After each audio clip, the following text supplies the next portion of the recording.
Okay, where's it at? Where did I come from? It is back there. It's feeding these two projectors through Ethernet to have it run through another box. I have a splitter that would be to get to that point. My splitter would be HDMI though. We would have to probably convert the HDMI to SDI. And I brought one of those. I don't know. I have a 50-foot cable. Their cart is on the other side of that door, between Yeah, that see, door. so from here to the door, Yeah. it's going to be more than 50. We could put another splitter in it. Well, or we could just forget it too. well, we would have to do HDMI from the splitter to the SDI cable, so that would add another 10 or 15 feet there, maybe even more. Hello. Yes.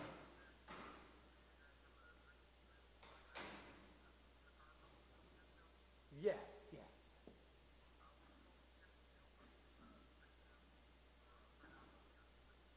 Yes, yeah. I wanted to find out, that's on the bill. I paid, $1,000 for it. Well, I lost my key fob. So I want to make sure that electronics warranty doesn't cover the key fob.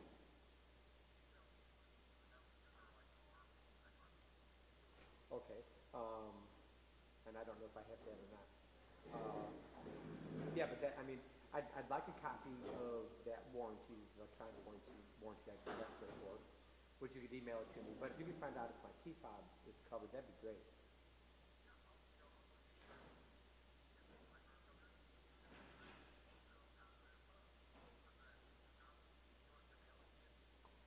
If it's a PDF, just email it to me, yeah. Thank you very much, Zach. Okay, thank you. Thank you very much. Talk to you later. Thanks for getting back to me. Bye. Okay. All right. Are you going to do mine? All right.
Well, she's feeding her monitors back there.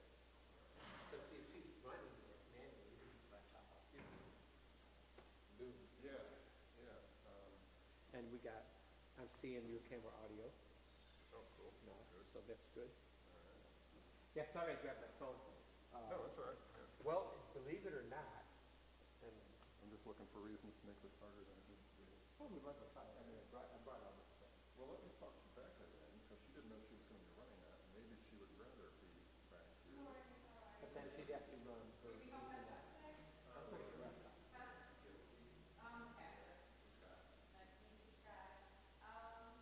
Anyway, we need Toyota. Actually, I got called with that about my key fob and my that's myself.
And are you with Lacoste?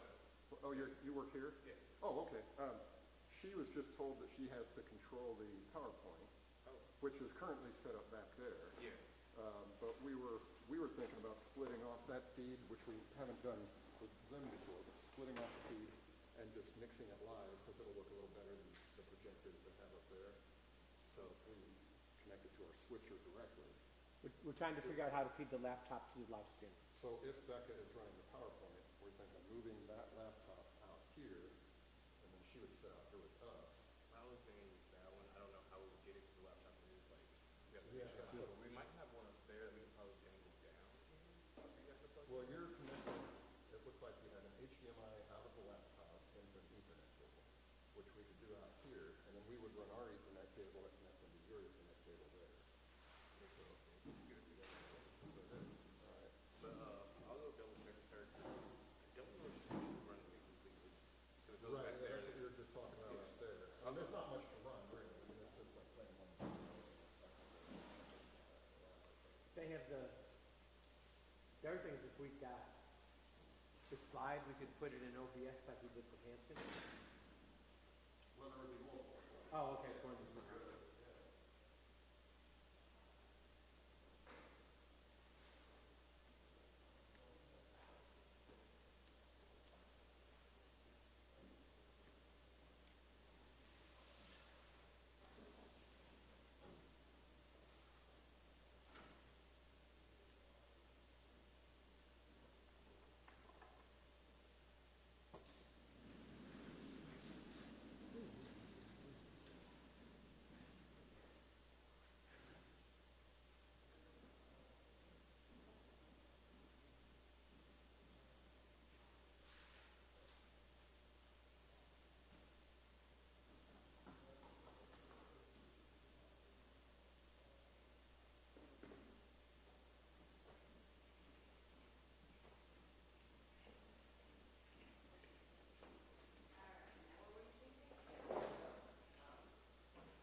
So do you have room back here for them? Want me to go get your table? they're going to move it? Yeah, we'll move it. Yeah, they said they're okay with it. I gotta go out there anyway to grab my Ethernet cable. That would be better, yeah. Yeah, I'll Supposed to be not here. Yeah, so I'll get another table and we'll put it on whichever side. So we're going to try this. I'll go ahead and tie in the switcher. Yeah, go ahead. Just set up. Yep. Okay. I'll go grab my Ethernet and the other table.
about 200 if you stretch it, maybe 150.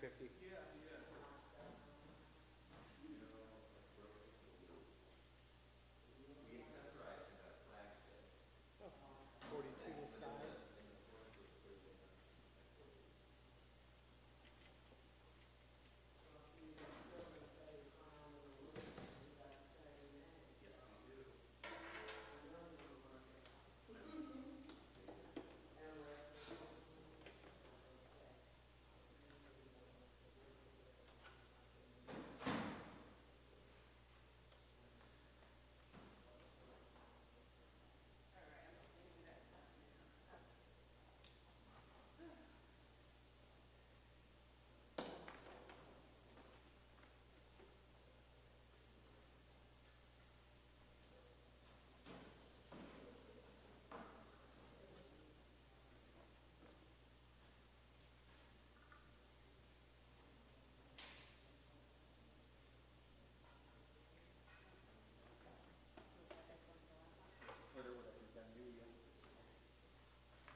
This is the greater STI, so I can feed my switcher with STI.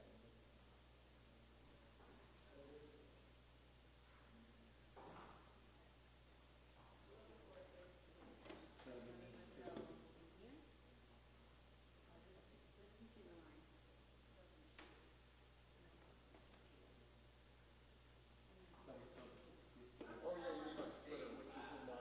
Yeah, we're gonna need a switcher. Let me get this plugged in. I brought in my whole laptop back, didn't I?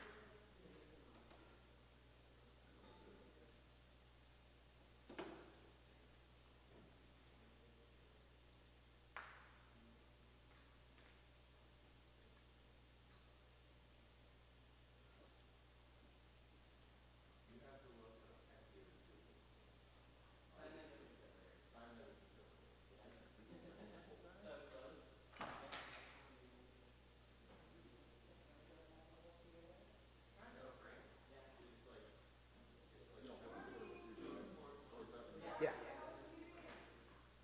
Okay, we're gonna need more power. Well, I've got a power strip over here.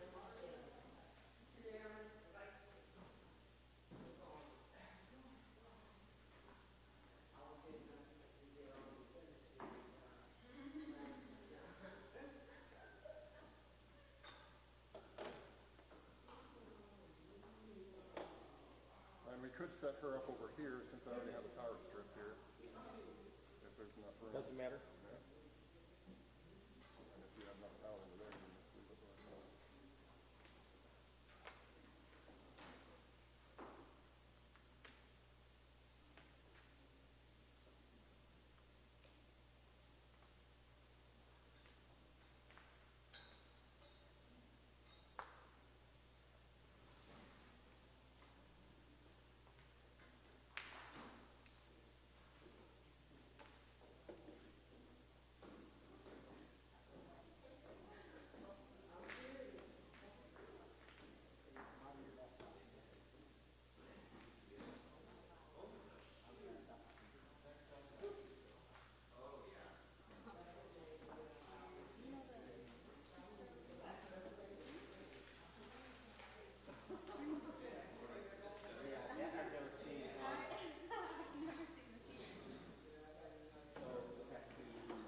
Right click, get to display settings. Yeah, you see power down there.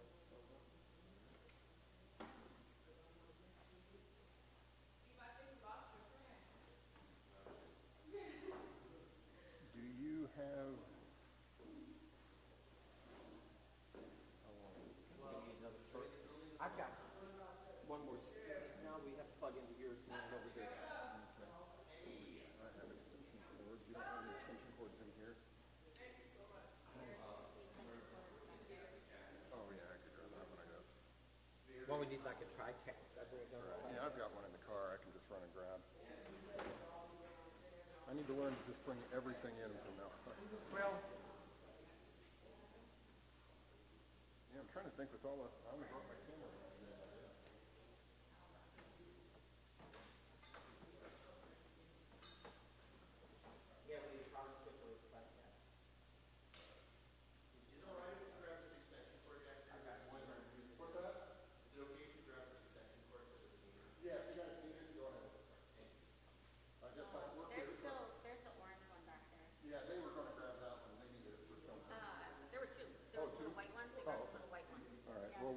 more than one outlet, so I'm just gonna run out to the car and grab another one that I have. Can we, Brian, can we unplug your camera Yeah. and move The power strip. that over here, and then I have a single cord we can run back through camera. Camera, I don't know what you're plugged in.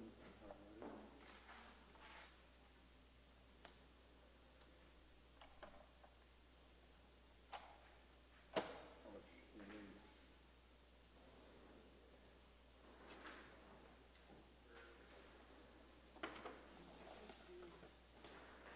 Oh, I took it down already. God, what a mess. I didn't remember about this. Oh, no.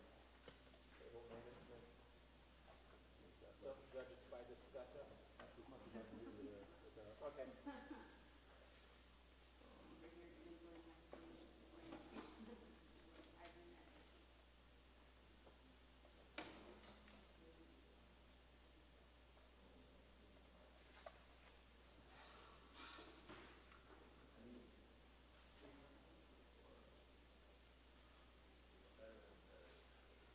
I need one more HDMI.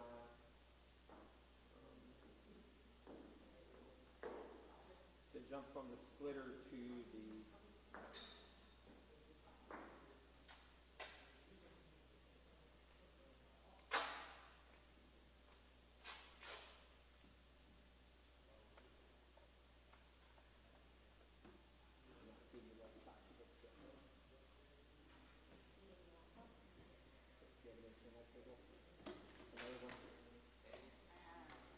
yeah, that's going to the splitter. We need to jump from the splitter into this. I have one that will be, I have HDMI. I got one. It'll just be 20 feet too long. Well, if I bring in my laptop bag, I got a bunch of 4 or 5 foot ones. So we should have everything. I'm trying to save the steps. Yeah. It already looks like shit. So we might as well go down. Here's an extension cord to run back to my camera and to run that way if we. From here to your camera. Okay.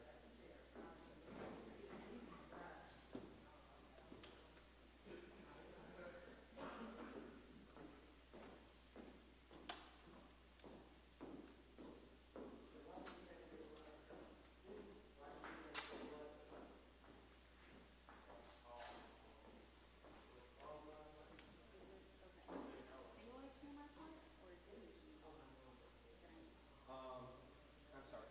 Yeah, that's the, I need to send. Yeah, you're coming out of this. Yes, I got it.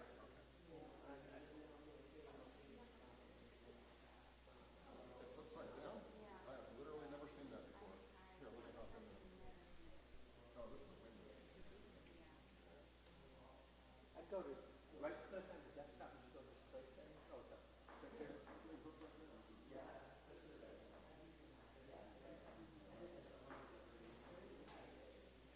I would restart it and hope it realizes it's hooked up to the.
So, oh, okay. Test 1, 2, 3, 4.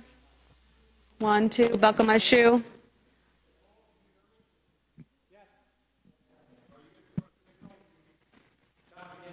Talk again. Okay. Mary had a little lamb. The fleece was white as snow. It's 5, 6. Pick up sticks.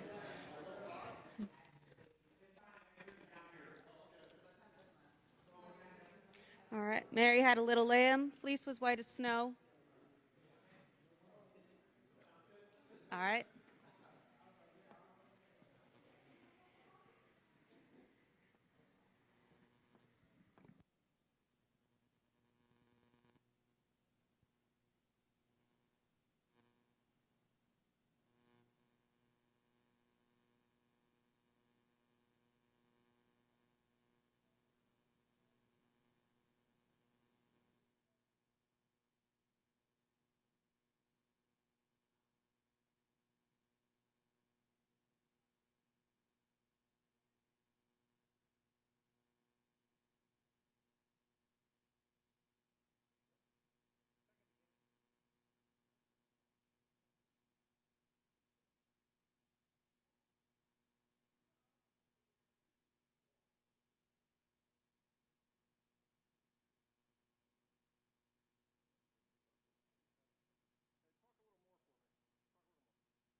Okay.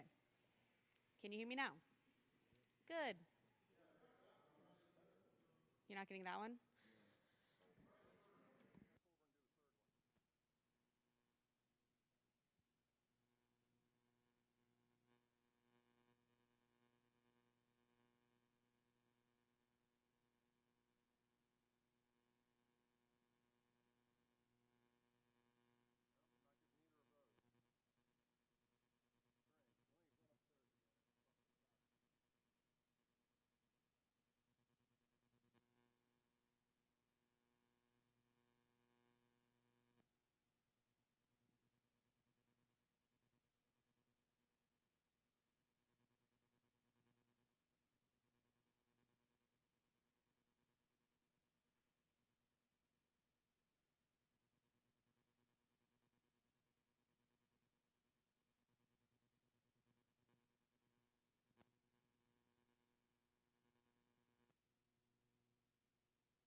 Okay. So you can hear me on this one, but we can't hear the other ones? Can I hear myself? It's soft, but yeah. It's very quiet. Because if I'm talking back here, yeah. Yeah, that's a lot better. Yep.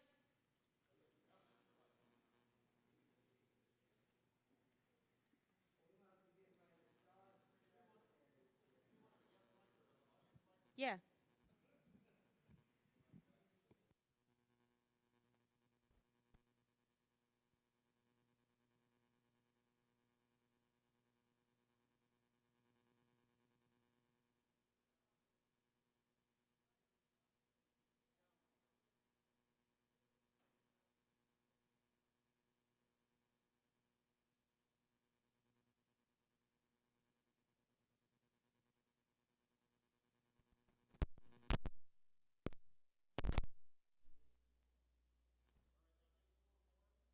A little more sound. And what? Yeah.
shut the door, 5, 6, pick up 7,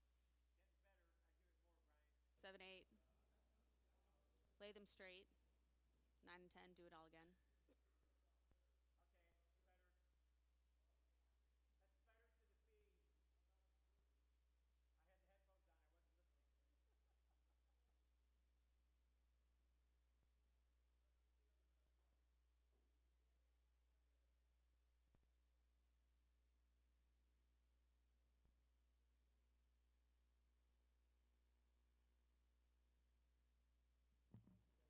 Okay. Guest mic number 2. This one is louder, I feel like.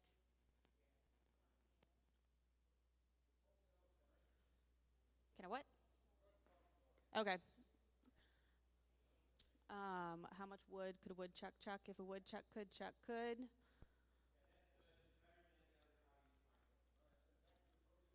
Okay.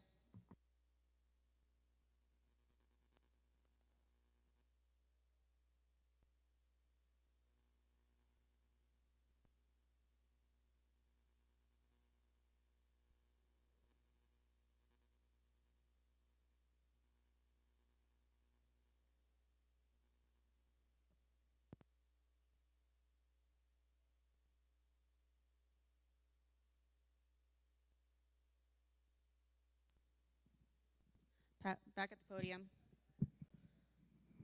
Here's that one. We are all here and making sure it sounds good and talking.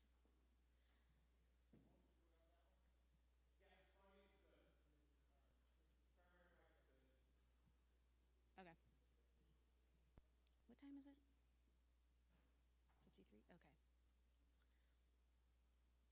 Who is on the podium? Thank you. Yeah.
Hello, everyone. I'm Lieutenant Governor Juliana Stratton.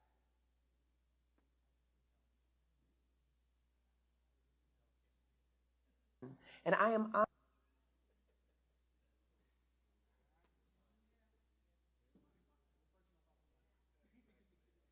honored to welcome you to today's public hearing.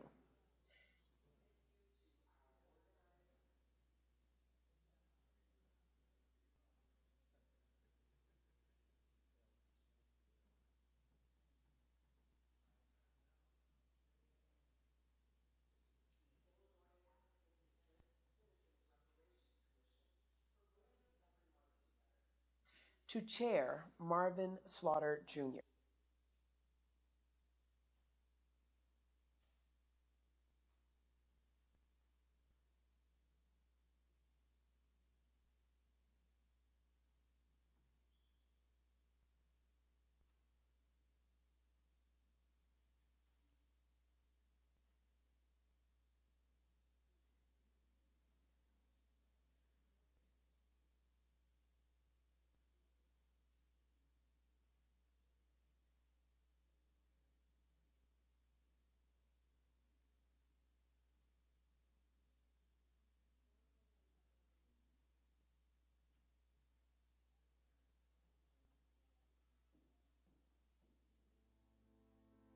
In 2021 as part of a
morning. On behalf of the African Descent Citizens Reparations Commission, I would like to welcome you all to our public hearing. Can we please play the video from Lieutenant Governor Juliana Stratton?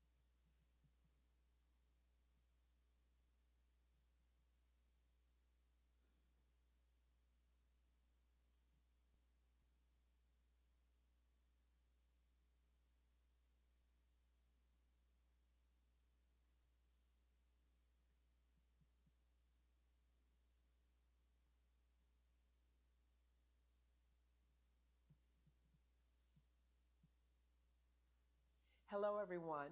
I'm Lieutenant Governor Juliana Stratton, and I am honored to welcome you to today's public hearing. Thank you to our organizers, the Illinois African Descent Citizens Reparations Commission, for bringing everyone together. To Chair Marvin Slaughter Jr., the commissioners, and the dedicated team behind the ADCRC, I commend your dedication to leading this critical work. The ADCRC is leading a journey across our great state, a journey focused on addressing the systemic injustices that disproportionately impact Black Americans who descend from American chattel slavery. Through these public hearings, the ADCRC is offering a platform to amplify voices that have gone unheard for too long. The Commission works to ensure that the full diversity of our people's experiences, ideas, and perspectives directly inform the policies shaping Illinois' path toward justice. The topics you will hear about today are not abstract issues. They are lived realities for many of our neighbors and friends. Their truths are inseparable from our history, present, and future as Illinoisans. In hearing these voices, we take an essential step toward crafting solutions that address disparities and build stronger, more equitable communities. To everyone joining us today, thank you for your commitment to this cause. Your presence is a powerful reminder that collective action is key to dismantling structures of inequity. Before I go, I want you to know this. I stand with you in this work. Together, we are building a brighter, more just future for generations to come. Let us be courageous in acknowledging hard truths and be bold in envisioning a future that reflects true equity, opportunity, and dignity for all. Thank you, and I wish you a productive and impactful hearing. We would like to publicly thank both Governor J.B. Pritzker and Lieutenant Governor Juliana Stratton for their support of the ADCRC and our work. Can we please play the introductory video?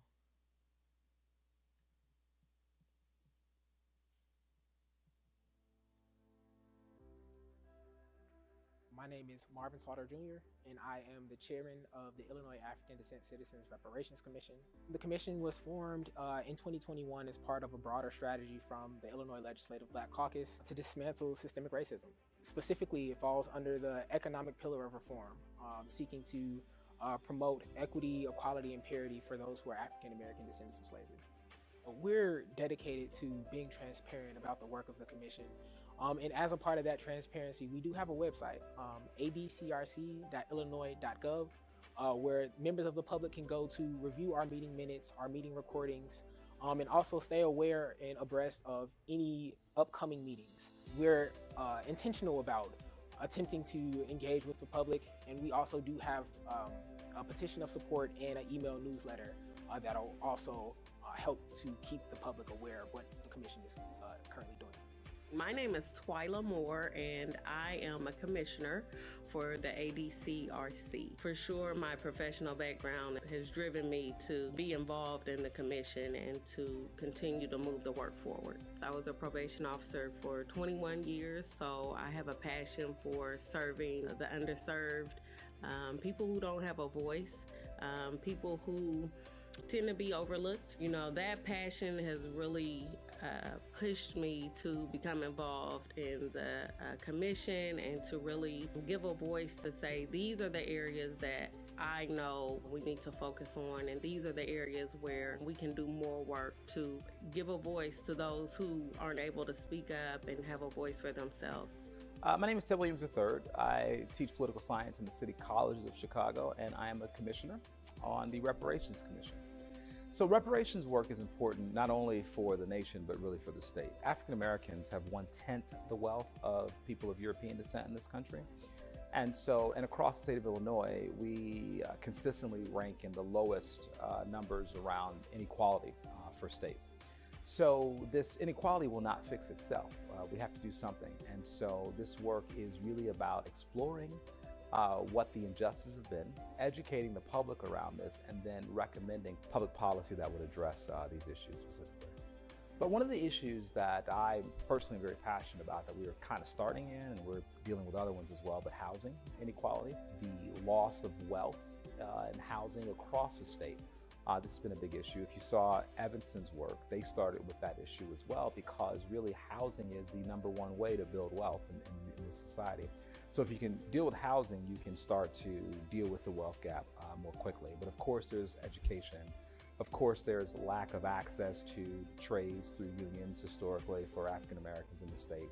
A number of other issues, but I think, as we go through this work, we are going to really, fortunately and unfortunately, see a wide variety of spaces and places where these injustices exist.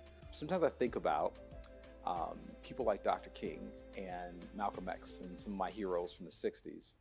And I wonder what they would be doing if they were alive today. I think they'd be doing this.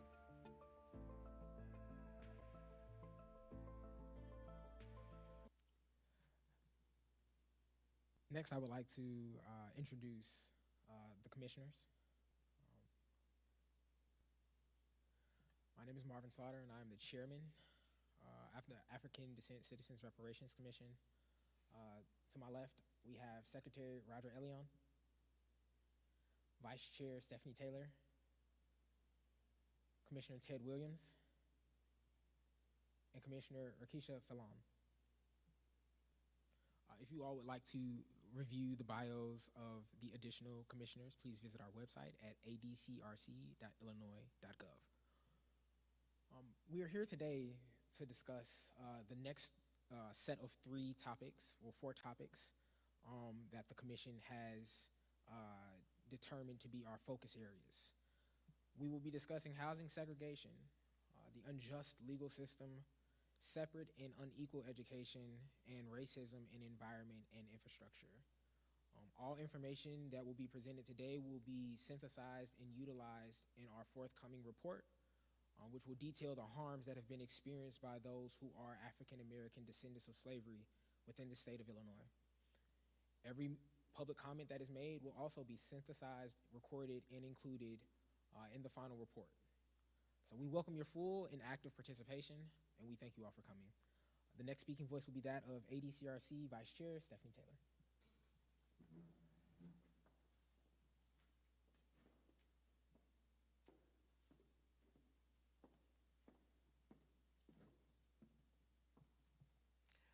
Well, again, welcome, and my name is Stephanie Taylor, the Vice Chairman. I am honored to serve as the Vice Chair of the African Descent Reparations Commission for the state of Illinois. I bring greetings not just from this commission, but from Southern Illinois specifically, which is where I live, work, and fight every day for equity and dignity. As the founder of the Illinois Juneteenth Committee and the president and CEO of Community Development Sustainable Solutions, I know what it means to build something from the ground up. And I know what it means to do so while being underfunded, overlooked, and unheard. That is why this hearing does matter. Because too often, when we say Illinois, people forget about everything south of I-80.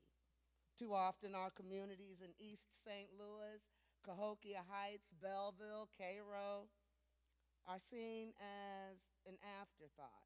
They are in fact the front lines of systemic neglect. Today we gather not only to bear witness, but to build power. We will talk about a public education system that remains separate and unequal, just as the chair said. A housing system where redlining never really ended. It just changed its name. Environmental policies that break black and brown neighborhoods as dumping grounds, not destinations. Infrastructure that bypasses us, neglects us, and in some cases, it even poisons us. And a legal system that often offers punishment before protection, especially for our youth. And this commission, with all of its perspective corners of the state, is here to chart a path forward rooted in repair, redress, and reparations. We are not here to argue if harm was done. We are here to make it clear that harm continues, and we are here to make the case for what justice looks like for our lifetime. So to our fellow commissioners, our presenters, and the residents who have come to listen, speak, or testify, welcome. This is your hearing. This is your homecoming. This is your history being honored and your future being rewritten. Let the record show that Southern Illinois is not silent. We are present, prepared, and unapologetically powerful, okay? So let us begin, and thank you so much.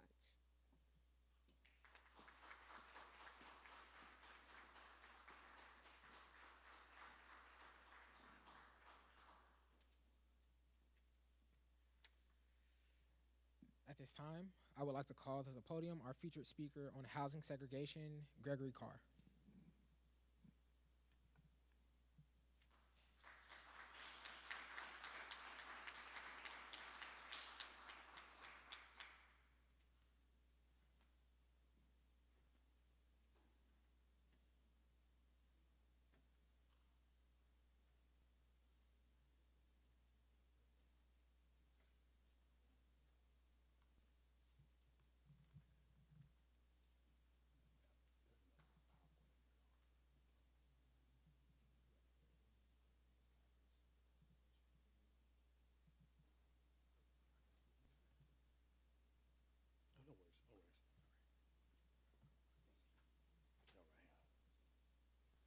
Good morning.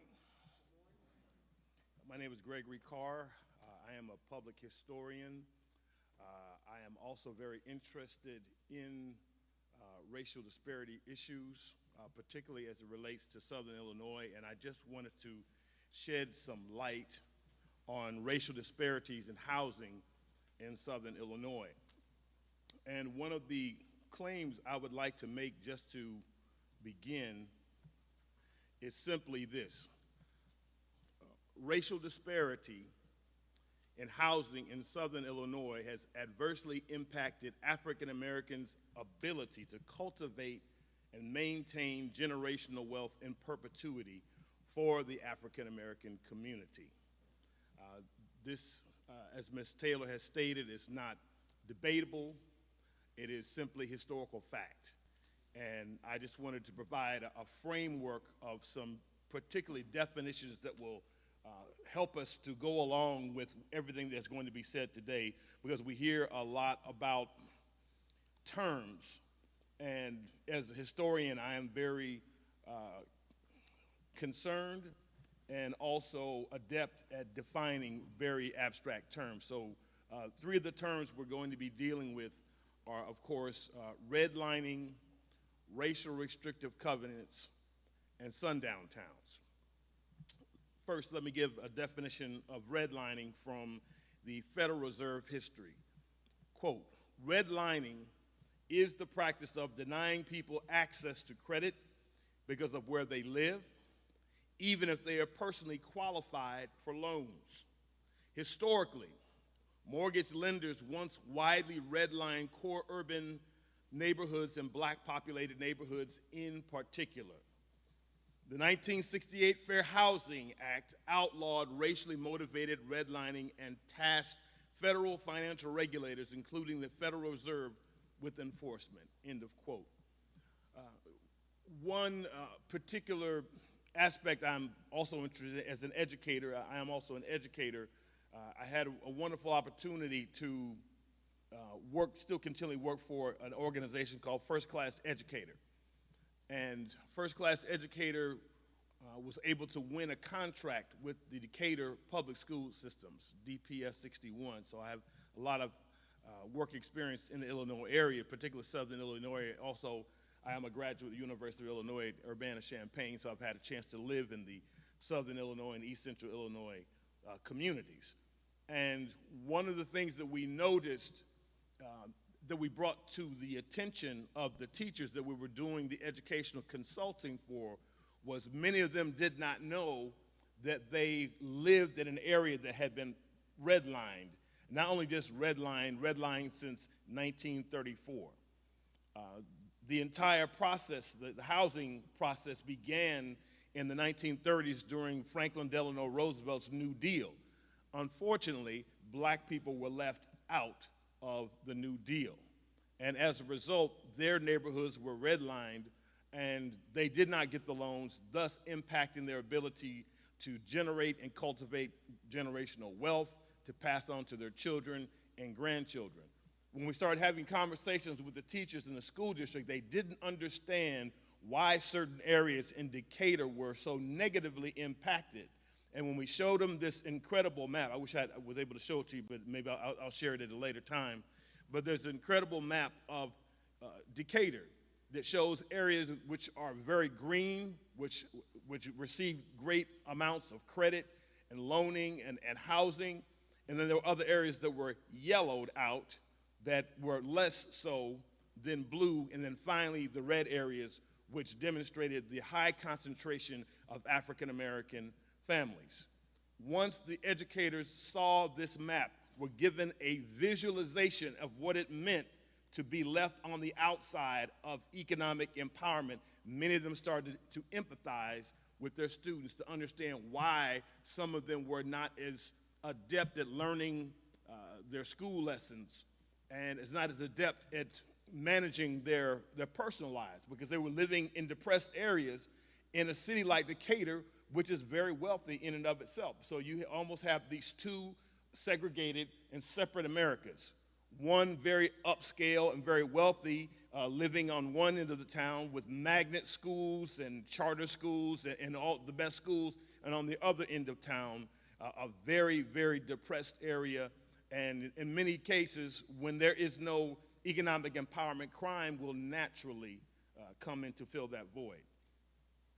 My second point is on restrictive covenants or racially restrictive covenants. Definition. Racial covenants are clauses that were inserted into property deeds to prevent people who were not white from buying or occupying land. And this comes from the Fannie Mae website that emphasizes in housing.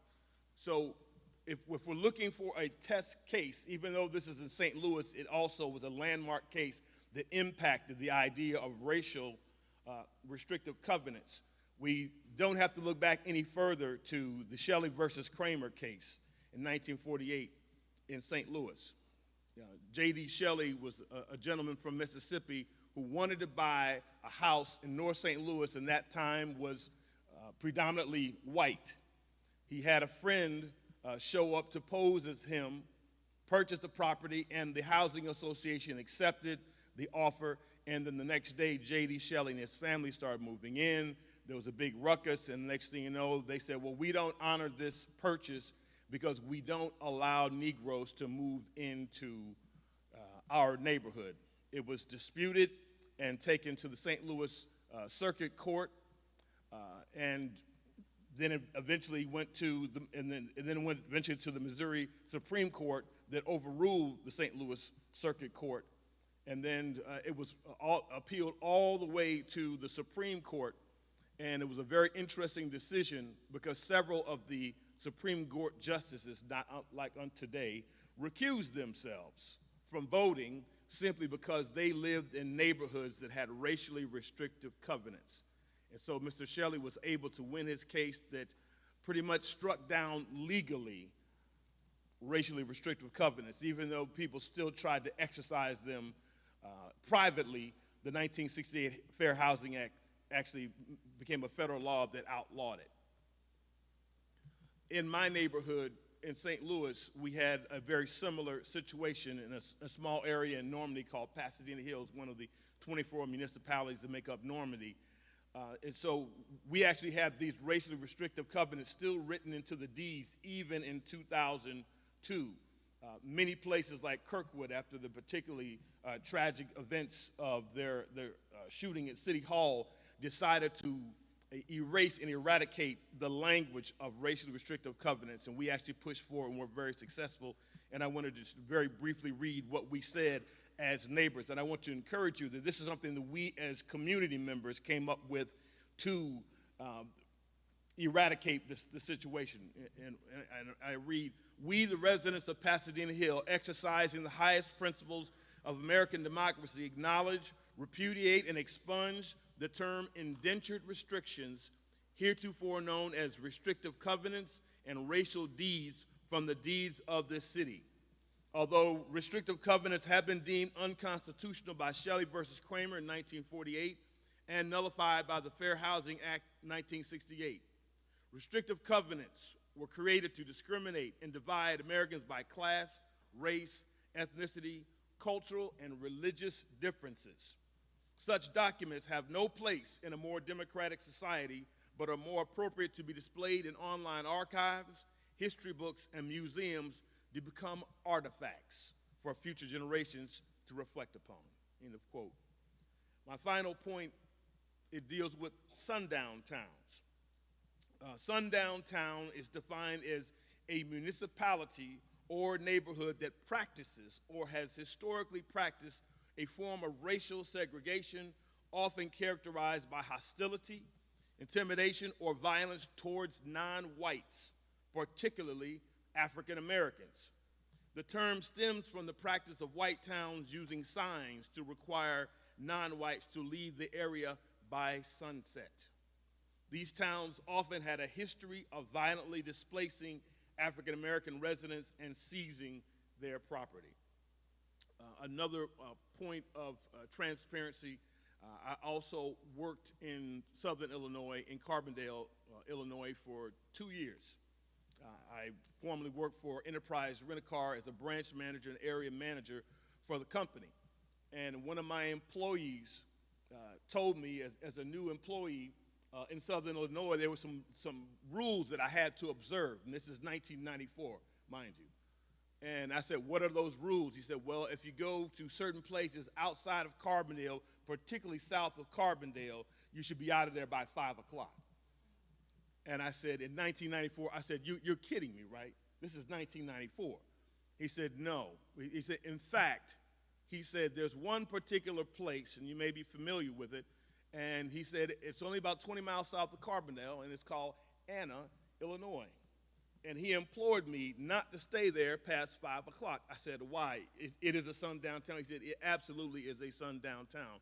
And he went on to explain to me that Anna wasn't just only a personal name of a woman. He intimated that it might have been an acronym for Ain't No N-Words Allowed.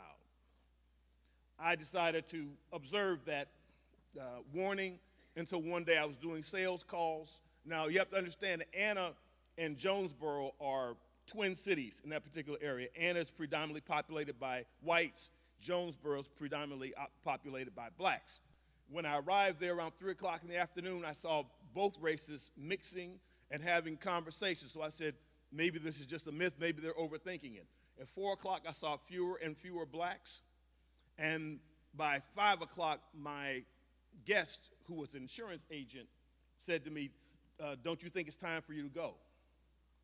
I said, why? We were having a great conversation. Why do you think? He said, well, I just think you probably need to get home and have dinner because I need to also. And when I looked out the window, there were no blacks on the street at that time. And I was the only black person in 1995 standing out on the street.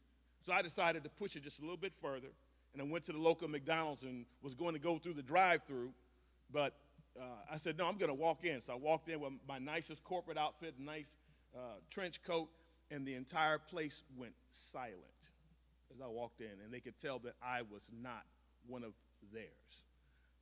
So I say this to conclude that racial disparity in housing, particularly in Southern Illinois, continues and has in the past, and if we don't do something about it, will continue to impact adversely financial and generational wealth for blacks in Southern Illinois. Hopefully I've outlined some very salient points, defined some critical issues that you as citizens can very simply do by raising your voices, organizing like we are doing today, and having conversations on how we can eradicate this in the future. Thank you.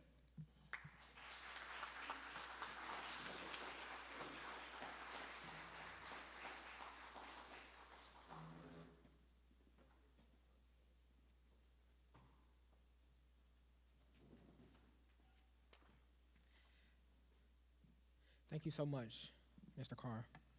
Our next featured speaker will be on the unjust legal system, and that will be none other than Tiffany Lee.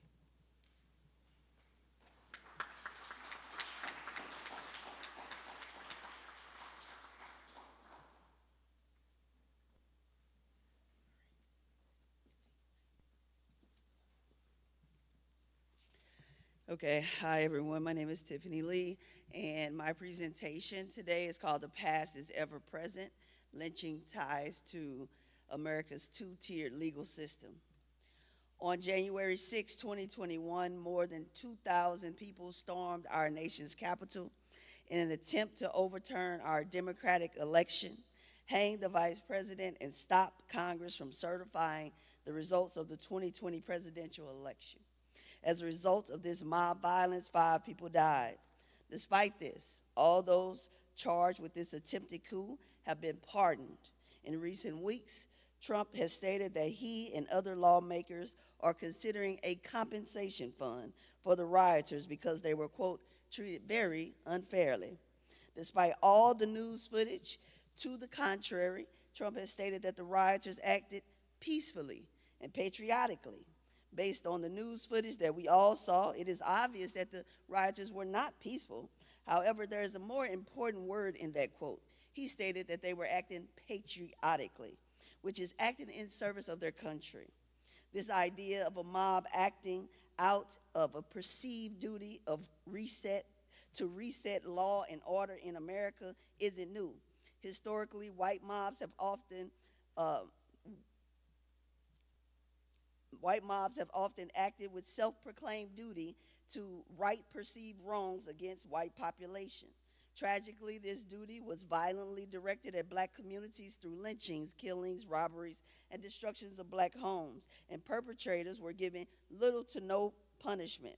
The perceived threat to democracy was often the black man and woman labeled as criminals simply for attempting to assert their rights. This unequal protection under the law and unequal application of the law as it pertains to mobs and anti-black violence continues.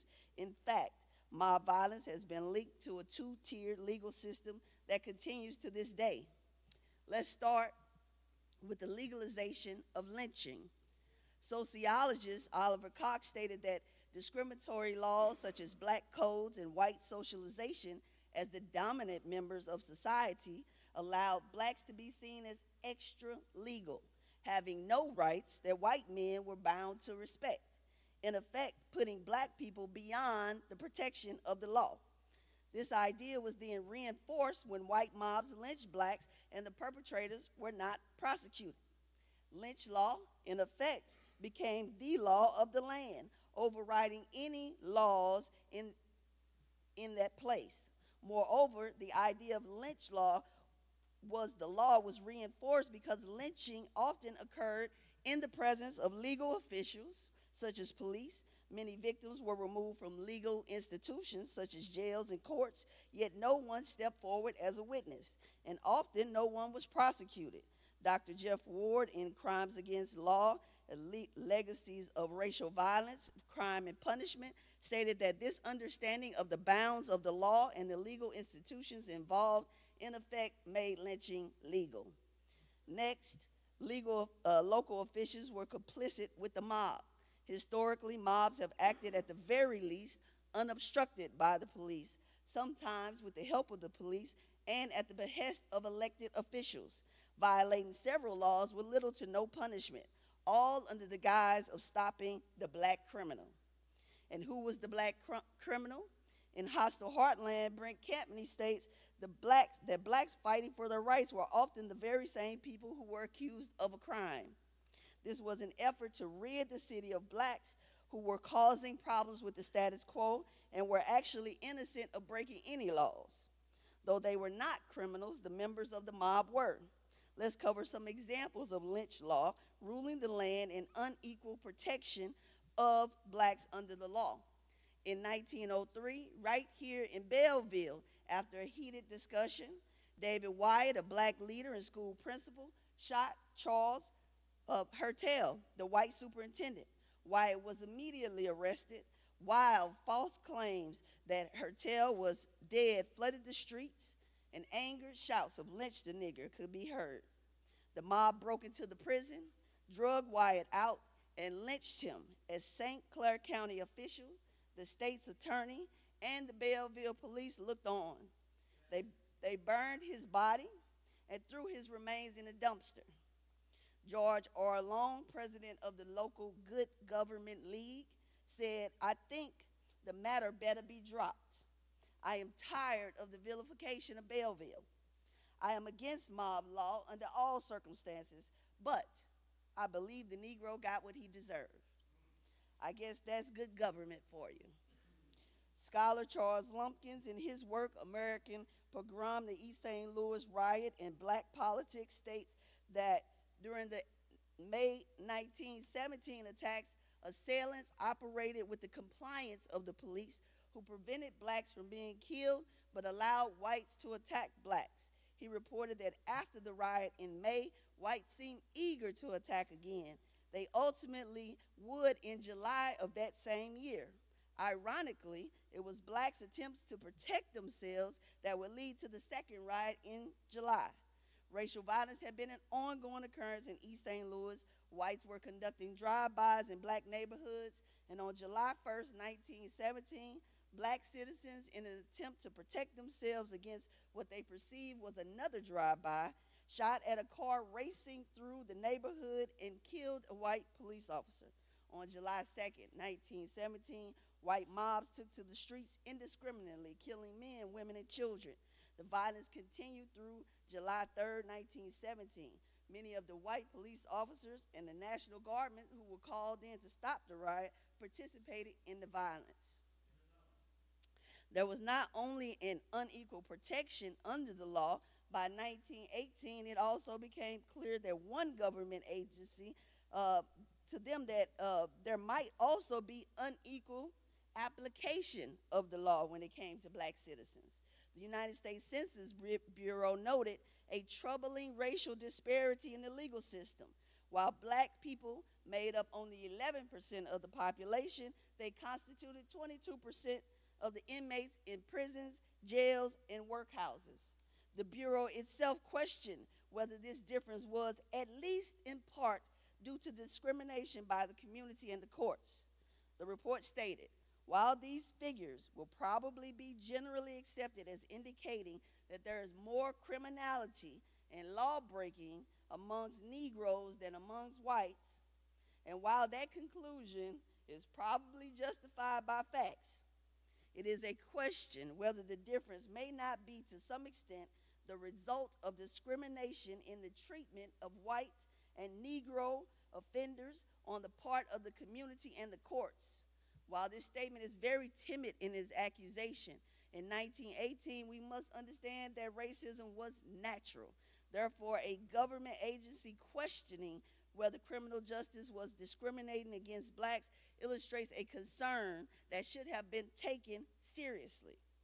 In the late 1930s, Dr. Gunnar Myrdal answered the question that the Bureau had posed. According to the article Race, Crime, and Punishment in the 20th and 21st Centuries by Dr. Cassia Spahn, Dr. Myrdal was invited by the Carnegie Corporation to undertake a comprehensive study of the Negro in the United States. Myrdal's examination of the court sentences in prisons documented widespread racial discrimination. Myrdal noted that Southern courts failed to provide black defendants with competent lawyers, imposed prohibitively high bail on black defendants, this still happens today, and engaged in quasi-legal tactics to preserve the all-white jury.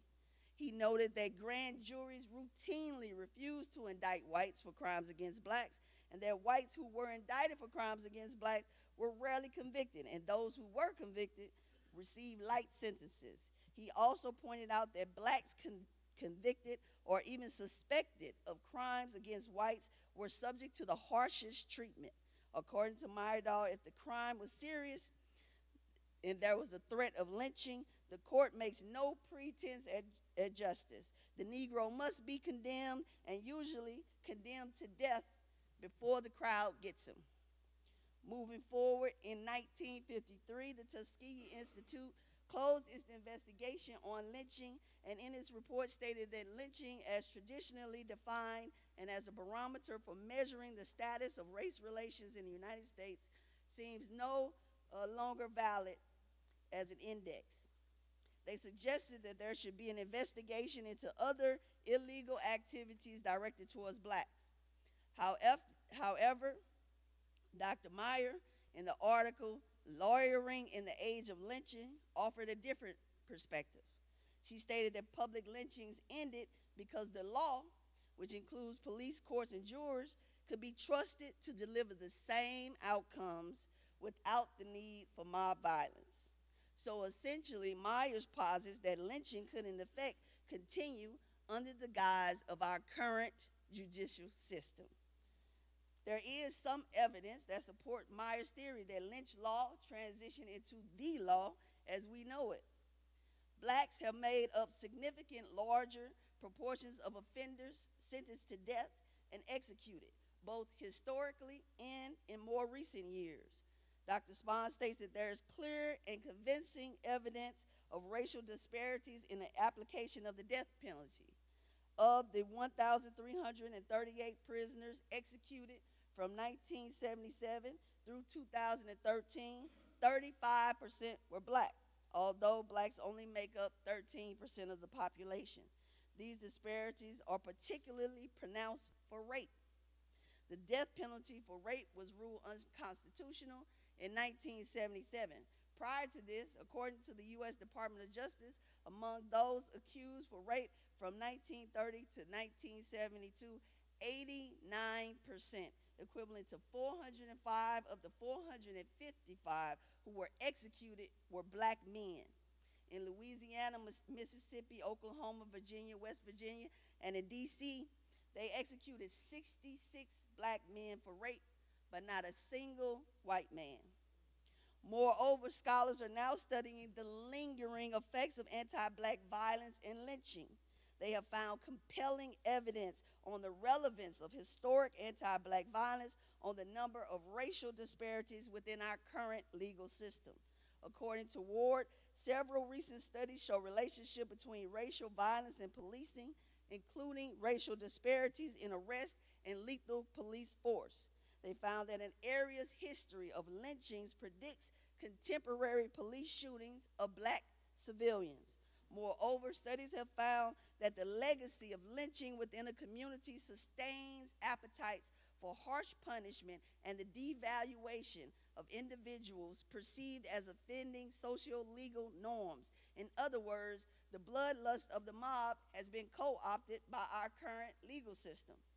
The current law is, in fact, a mutation of mob law. Furthermore, higher incarceration rates in 1918 pale in comparison to our current numbers. In 2012, the incarceration rate for blacks was more than 6 times the rates of whites. The Pew Center reported that 1 of every 15 black men was incarcerated, and amongst black men aged 20 to 34, 1 in every 9 was incarcerated. The Pew Center concluded that for black men, imprisonment is far more prevalent a reality than for white men. Blacks only make up 13% of America. However, a sentencing project report on life sentences revealed that blacks made up 47.2% of those serving life sentences and 58% of those serving life sentences with no possibility of parole.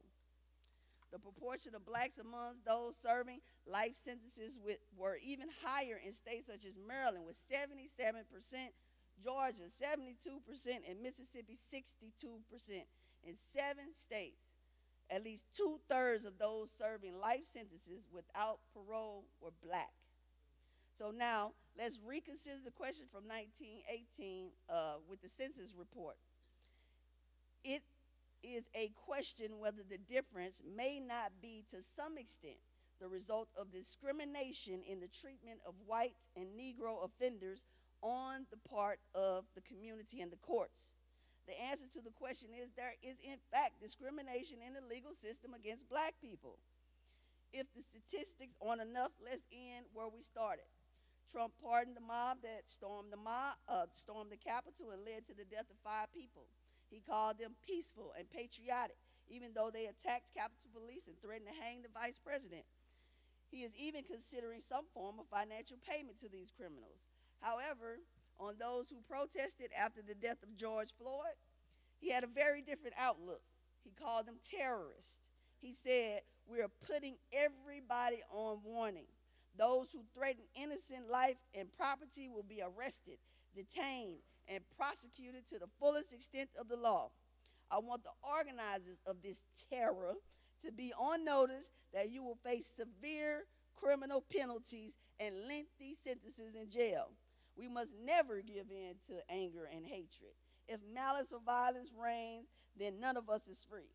So according to Trump, one group who believes their voices were not counted stormed the Capitol.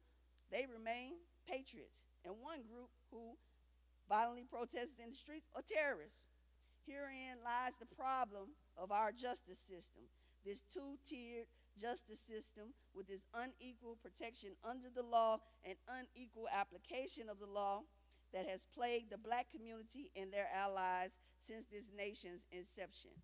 I'll end with this quote. "Not only is the past not past, it is the future that looms on the horizon." Thank you.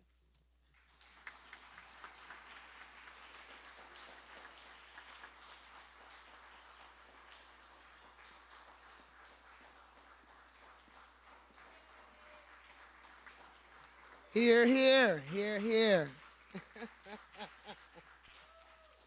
So far, our speakers have been excellent. And the next one I'm bringing up is nothing short of excellence. I will bring up Southern Illinois' very own Mr. Alvin Parks. He will speak on separate but unequal education. Please join your hands together and welcome Alvin Parks.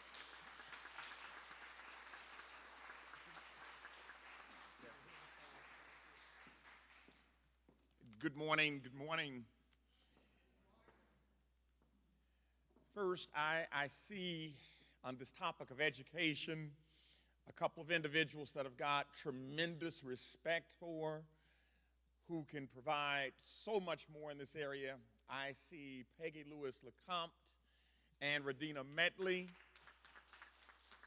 who have been tremendous educators in the East St. Louis School District 189 and beyond system. And when we think about education, Stephanie, I'm so glad that we've been invited to be a part of this morning's procedures, because when you think about where we stand as a community and as a people, I always say there are 3 things that you cannot get away from when you're talking about a community or a society moving forward. The first of which is education. The next 2 are infrastructure and public safety. Today we're going to focus on this education piece, and Tiffany Lee has just laid it out I'm going to borrow some of the comments that she made because it all ties together. When you're talking about an unjust legal system, let's go all the way back for just a second and make sure that we remind ourselves that it was criminal for black people to even have a book in their hands. It was criminal. It was actually vilified if you were trying to actually learn something beyond what you were being told to do by the slave master in an agricultural-driven society. It was criminal to talk about anything that was providing you learning of any sort. Can you think about that? And we're less than 200 years removed from that time frame. Let's bring it a little bit closer to home. I think about my hometown of East St. Louis, Illinois, a place that I still call home and work for in this 2025 environment. East St. Louis was founded in 1861. Do you realize there was not a school for blacks to attend until 1886? So for 25 years, there was the thought, we don't even need to provide an educational opportunity for you. To take it a step further, East St. Louis Senior High School was in existence for those first 90 years before a black person in 1950 was even allowed to attend East St. Louis Senior High School. The blacks attended East St. Louis Lincoln. We were not allowed to attend the flagship school called East St. Louis Senior High School.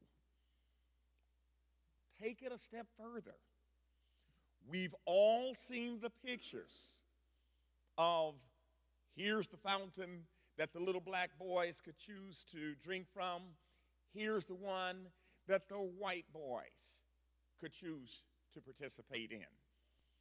Here are the ball fields that people were allowed to play on. Here are the gyms that black versus white were allowed to participate with. When you're talking about education, one of the most important things that you're talking about is exposure. What do you even get to see? If you see inferior products, what do you think your learning is going to be? And for centuries, the best of education was denied from African Americans.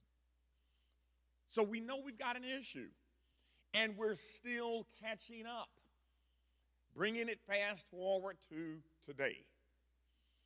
We have one of the greatest institutions known to mankind, Harvard University in Boston, Massachusetts, that is having to file a lawsuit against the United States government, and in particular our current president, because he's trying to restrict federal funding because they happen to be hiring individuals based upon all kinds of factors, including diversity, equity, and inclusion, which is a bad thing according to this administration.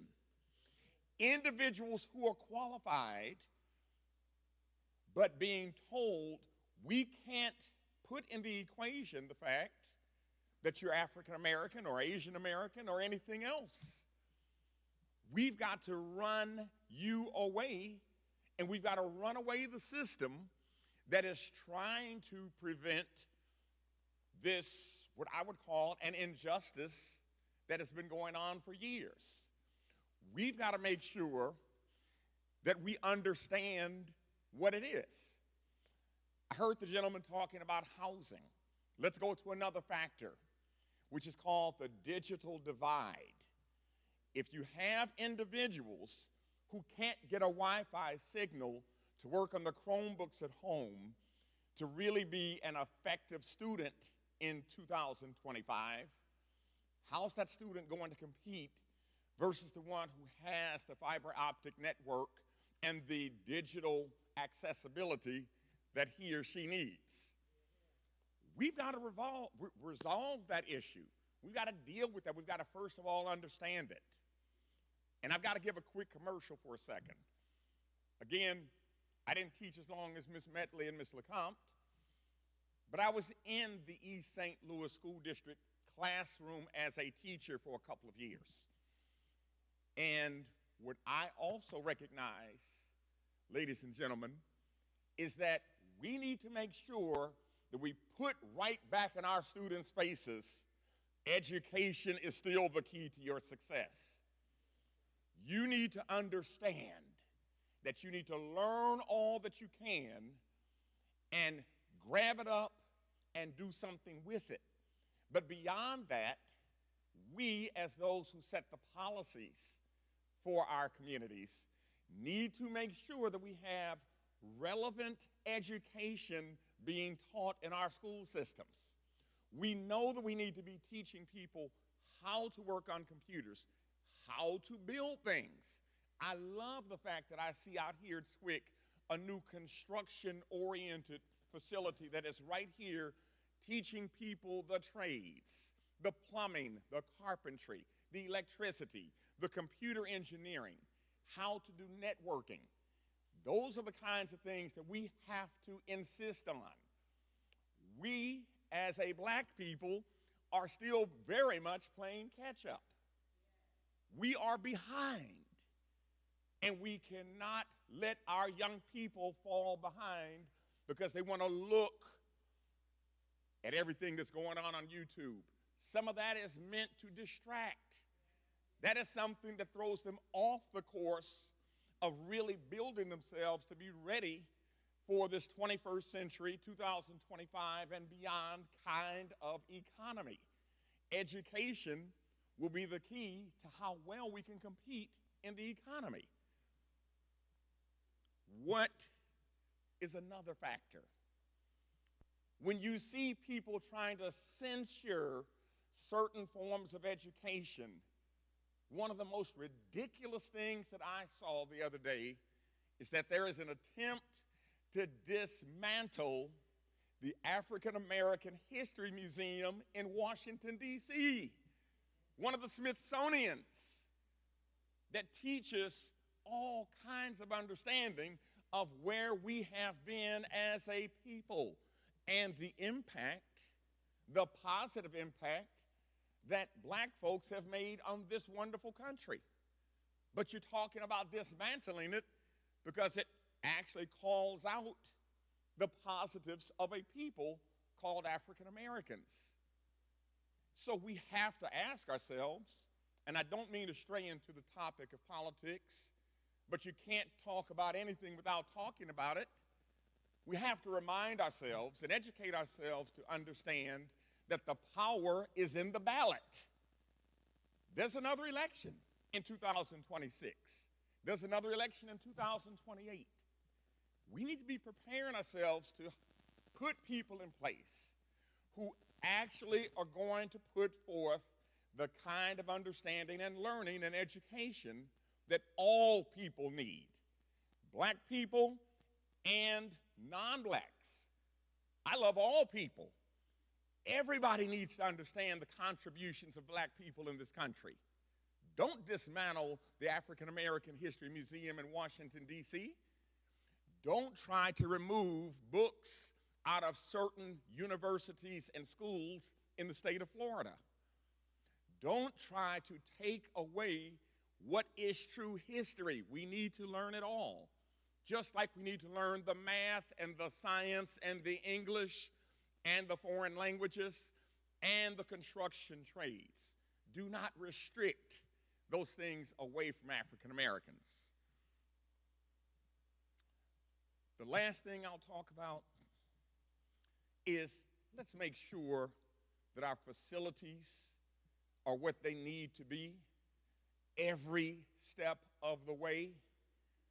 You don't build a new school without a construction-oriented facility. Let's face it, there's a rebuilding of America that's going to have to be done.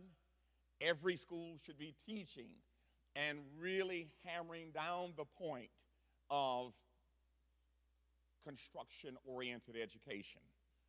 The plumbing. How do you deal with putting in wiring in a school and in a facility like this? How do you embrace the arts that African Americans have been such a huge part of generating in this country and in this greater metropolitan East St. Louis area? How do we make sure that people still appreciate music, acting? Who knows? We might be able to develop a Hollywood of the Midwest right here if we will use our understanding of how they did the same thing in Atlanta, Georgia. 30 years ago, nobody thought about a Hollywood in the South, but that's what you have in Atlanta. So let's not let our young people, our seasoned people, our middle-aged people be restricted because certain things are not exposed to us. Let's make sure, Stephanie, that we stand on quality education for African Americans and for the world as a whole. We're not trying to keep it all for African Americans, but we're also not trying to keep it from African Americans. Let's support our teachers. Let's support our principals and the others who have to educate our students. Let's insist that our universities are places for free learning. And what I mean by free is free of mind. I know we have to pay something for our students to be educated, but let's make sure that they're not restricted away from actually being able to pick up a book, to pick up a video, to understand there's a YouTube channel that focuses on this, and we're not being told you can't see certain media outlets because they're saying something that may be counter to what I want you to know. One of the greatest things we have in America is freedom of speech and freedom of hearing what needs to be heard and seen. A big part of education goes beyond what is normally just in a book. Education is about exposure and indoctrination. We've got to be careful. Let's stay woke. Stay woke.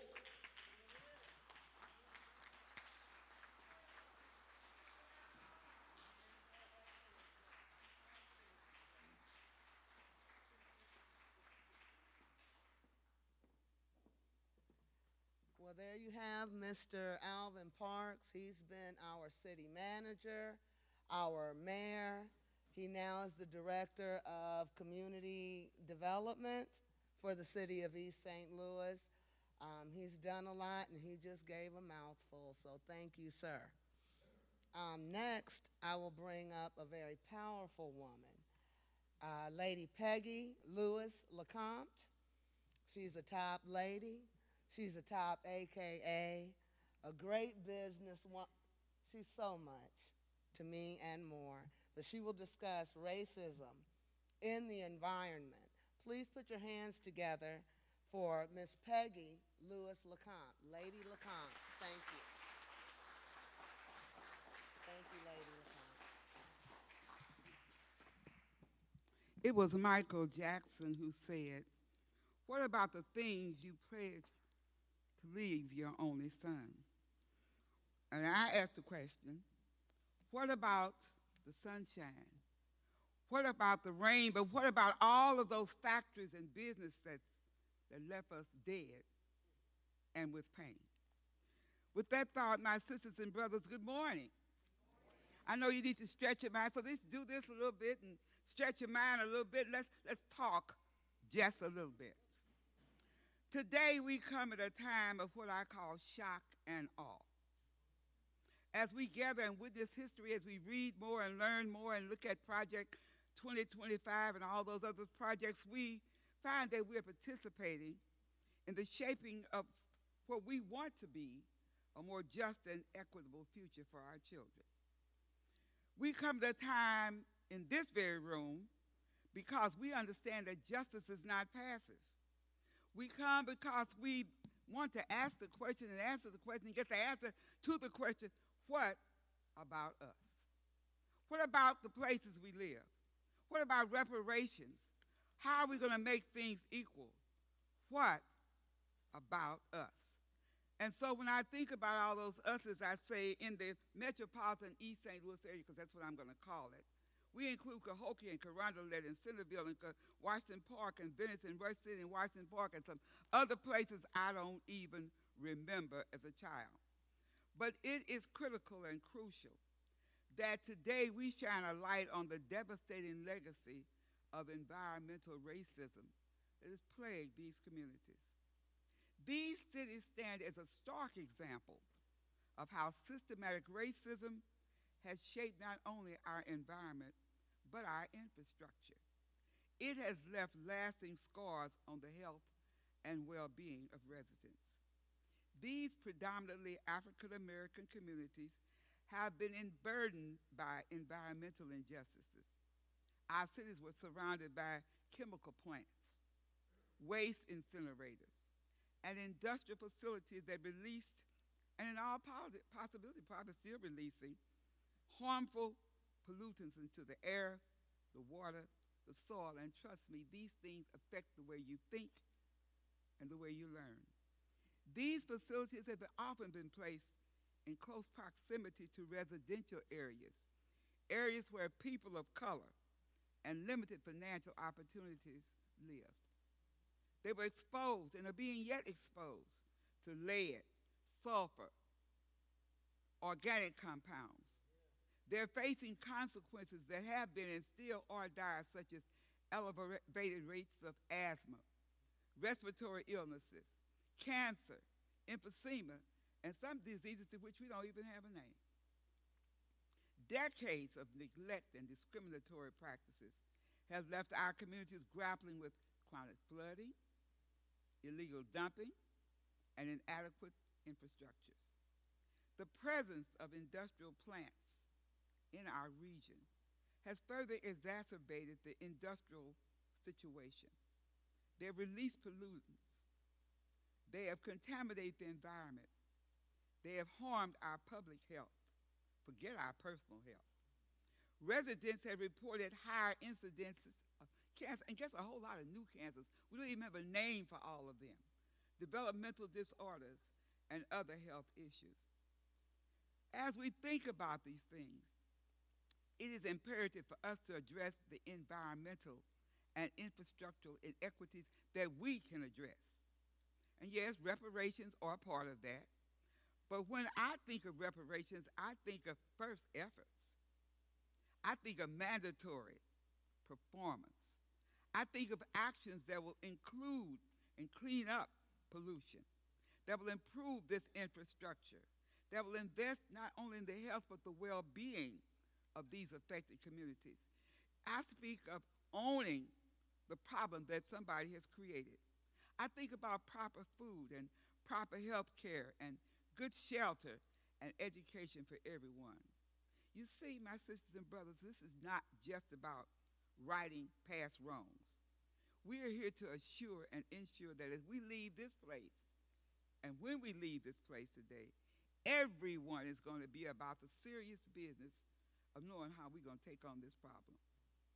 Everyone is going to raise their hands and have the opportunity to provide information how we can thrive on safe and sustainable environments. Period. Exclamation point. No questions. Together, not apart, not divided, not white, not black, not green, not orange. Together, we're going to have to be about it. You know what the young people say, don't just think about it, be about it. Not on just this Saturday morning, not just for a few hours, not when we go out and get in our luxurious cars or whatever you're driving or however you got here, but, and not again next year. Next year we're going to be talking about something else. So let's talk about what it is we need to do. What does our history tell us? I believe in looking at our past, because certainly you don't know your future if you don't know where you're being. So let's see. First, there was industrial expansion and segregation. During the late 19th and 20th centuries, East St. Louis was a hub for industrial activities. As a matter of fact, that's how my daddy got here and met my mother and married, and we had there 7 of us. They were filled with chemical plants, refineries, waste incinerators, established close to whom? Just us. They were placed near predominantly African American neighborhoods, just in case some of you don't know who Just Us is. Second, there was redlining and discriminatory zoning. These restricted African American families to specific areas, and these areas were very often near industrial zones. As a matter of fact, for years my family lived right across the street on Walnut from the paint factory, and you can imagine the odors and the smells and the various chemicals that came out of that building. Third, there was the corporate exploitation. Companies like Monsanto and Big River Zinc, who established operations in places like Sojay, but just outside East St. Louis to avoid taxation and political oversight. This allowed them to operate freely without anybody making them accountable, leading to what? Significant environmental degradation, health risks for nearby residents, and, of course, that affected families in a negative way. And then there was economic decline and infrastructure neglect. I still remember when Armour Packing House left and my father didn't have a job. I still remember when the glass company closed and other businesses, and this led to a lack of jobs and a sinking economy. And of course, a sinking economy means a sinking and shrinking tax base. This economic decline resulted in what? Your trash wasn't picked up. So you fill with all these odors. Sewer system maintenance, you fill with all of those odors and all of those fumes. Other long-lasting and exacerbating environmental issues. Then there was flooding, and I don't know about you, but there's water in my backyard right now, and toxic waste, because we had what?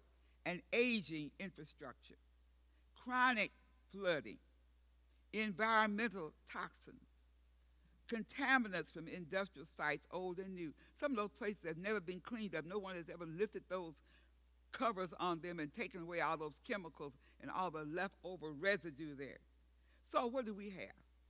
A cycle of environmental and infrastructural inequities that affect our health, the quality of life, injustices, if you want to name them something. The environmental injustices faced by our cities share similarities, however, with other cities. We're not by ourselves. We don't care, however, to be with the group. We want to be by ourselves. We want to be healthy and well and all of those good things. But let me tell you how we compare. Like East St. Louis and her area, cities such as Flint, Michigan, I know if you look at television, listen to the radio, or read the newspaper, you've heard about Flint, Michigan, and Chester, Pennsylvania. They have suffered from industrial pollution, and guess who was affected? Just us. In Flint, the water crisis exposed residents to lead contamination, while Chester has long been burdened by waste incinerators and industrial facilities. We, however, stand out. We stand above everybody else because we have all of them. We stand covered by chemical plant density, by factories too close to us, which led to leading, long-lasting, and widespread health issues. Then there are the health disparities. The health consequences of environmental racism in our area mirror those in places like that's called Cancer Alley in Louisiana, where predominantly black communities face elevated cancer rates due to petrochemicals plants. I had never heard that word before. So whatever that is, that's what they have. Similarly, East St. Louis residents experience high rates of asthma, cancer, and other illnesses linked to these toxins. Then there's infrastructure neglect. Cities like Detroit, Michigan, and Jackson, Mississippi have faced these infrastructure crises, including failing water systems, and chronic flooding. Our areas share these same struggles with aging sewer systems, the combination of industrial pollution and infrastructure, and of course, we combine all of these things, they create a compound burden, and this is rarely seen anywhere else. And then, of course, there's economic disinvestment. Many cities with environmental injustice, such as Baltimore, Maryland, and Gary, Indiana, have experienced economic decline and disinvestment, leading to reduced public services and worsening environmental conditions. But we are not an exception to even that, because we have the shrinking tax base and we have the limited resources to address environmental and infrastructural challenges. Now, while these cities share common threads of environmental racism, we are unique to the extent in which industrial pollution, health disparities, and infrastructure neglect intersect with us. Addressing these injustices takes a lot of work. It takes a lot of tenacity. You have to be tenacious and what I call fierce. You know, among women, those of us who are influencers, I think I'm influenced. I had so many titles, they couldn't even put enough of them on my program. So I know I must be an influencer because they didn't want me to influence anybody else. But we influencers, and that's everybody in this room, because we all influence someone. If you're not, when you leave for the day, what time is it? 11:05 or whatever, be an influencer by 11:10. Address these injustices because they do require a tenacious, focused, tailored mindset that acknowledges first our history, second, the systematic factors that are at play, and third, what we're going to do to get a cure. Now, I'm an English teacher. I don't mean what are we going to do to get it. I mean, what are we going to do? We are in this room. So we in this room must leave and we must confront the environmental injustices that have plagued our communities. We must look at the racism. We must look at the environment. We must look at our infrastructure. And even as we do that, we must also recognize the power of collective action and the potential for transformation. So you say, take a look at what does that mean? That means what you going to do. What can we do? How soon can you do it? Where are you on the ladder of doing it? So where are we on that ladder now? Well, we're at advocacy and awareness, because we're here today becoming aware. If you didn't know, you now know. So don't leave here and say you didn't hear anything that was new that you didn't know. We can organize. We can participate in public forums. We can raise awareness by raising sand. I'm not a quiet person. You can tell that. Okay. I'm kind of like one of my friends who is in a position of leadership, and they came and said, we're going to give you the names of all the people you must fire, but you have to keep it for 3 months. He said, well, don't tell me because I'm going to tell everybody. Well, if I know it, I am going to tell it. So we've got to have, well, let me say this. First, we must realize that in East St. Louis, we've had community meetings. We brought attention to issues like illegal dumping, flooding, and pollution, but we haven't done enough. We can't let 5 or 6 people represent us and rest on their laurels because they're not your laurels. We must be heard, and our cry must be answered. You don't just jump on somebody and walk away. If you think or did, ask anybody when I was the president of the Teachers Union. We didn't believe in that. We believe in talking and walking. So when you get through talking to the people, and who are the people? The people are everybody. You can't discriminate against discrimination by saying, oh, just we with college degrees are going to talk. Guess what? You don't have all the thoughts.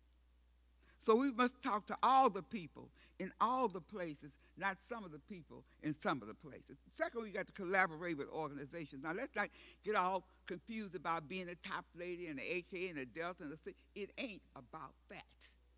It's about all of us suffering from these diseases. So we've got to get together and have a bipartisan, bi-club, biracial infrastructure act or action. We got to help secure funds for critical projects. And we got to do something we really don't like to do. We got to read, and we got to write, and we got to speak up. write those governmental officials. They're just human beings. What they gonna do? And it's more of us than it is of them. So that's the way I see it. So we got to show up, show out, move up, and move out. Third, there's the grassroots movement, such as neighborhood cleanups. I know that's a bad word because I hate cleaning up in my own house. However, it's the truth. Some of our brothers and sisters don't clean up. We got to plant trees. Trees are wonderful for the environment. We've got to improve our local environments, and we've got to be, well, we've got to have solidarity. We've all got to be on one accord. Where are we going? When are we going to get there? How soon is it going to take us? Who are we going to see? Who cleaned up? Who messed up? And who we going to beat up for doing that? Fourth is policy engagement. We've got to advocate for policy changes at the local and state level. That's where we're all needed. Some of us can talk what it is, and some of us can write down what you said, what it is, and then we'll take to the person who's going to do something about it. Everybody has a talent and a skill. I truly believe that.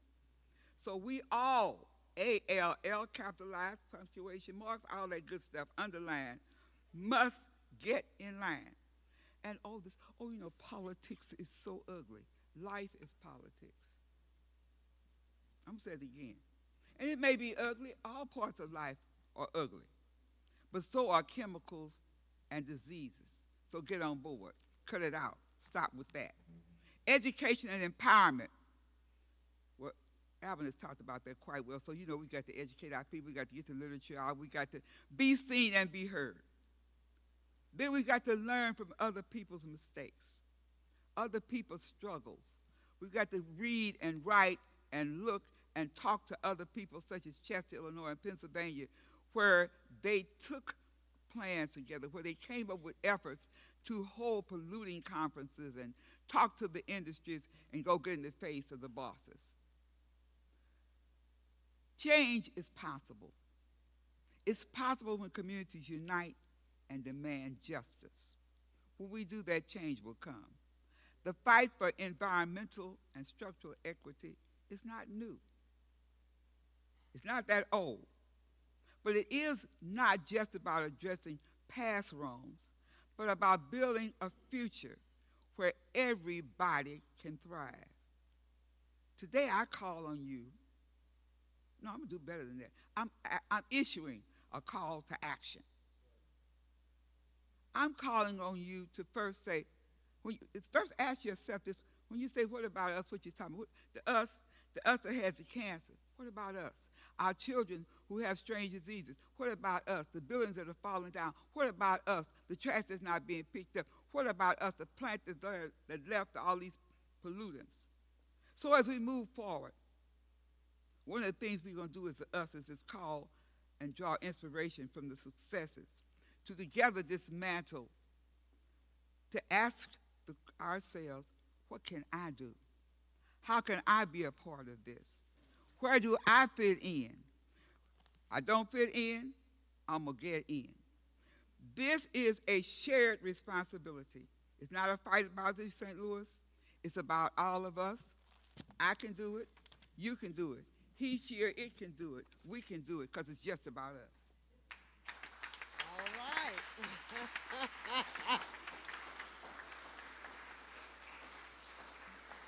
All right. Thank you. Thank you, Lady Peggy Lewis LeCompte. And we're going to start our speaking section, but I just have something quickly to say. And that is in 2011, the state of Illinois formally recognized the Illinois Juneteenth Committee, honoring our mission to promote and cultivate knowledge and appreciation of the African American history and culture. 10 years later, Juneteenth became a holiday. That didn't happen by chance. It happened because of organizing, because of legacy, and because of our voices.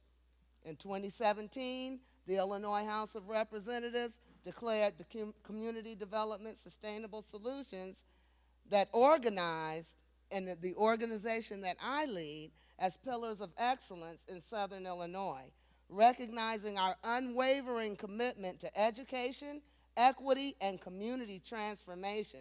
So when I speak of reparations, I do not say only as your vice chair, but as a servant leader who has been doing the work long before it became headlines. Southern Illinois has always shown up, and today we've shown up again with the truth, with solutions, and with sacred urgency. With that, I yield the floor to Chairman Slaughter. Thank you, sir.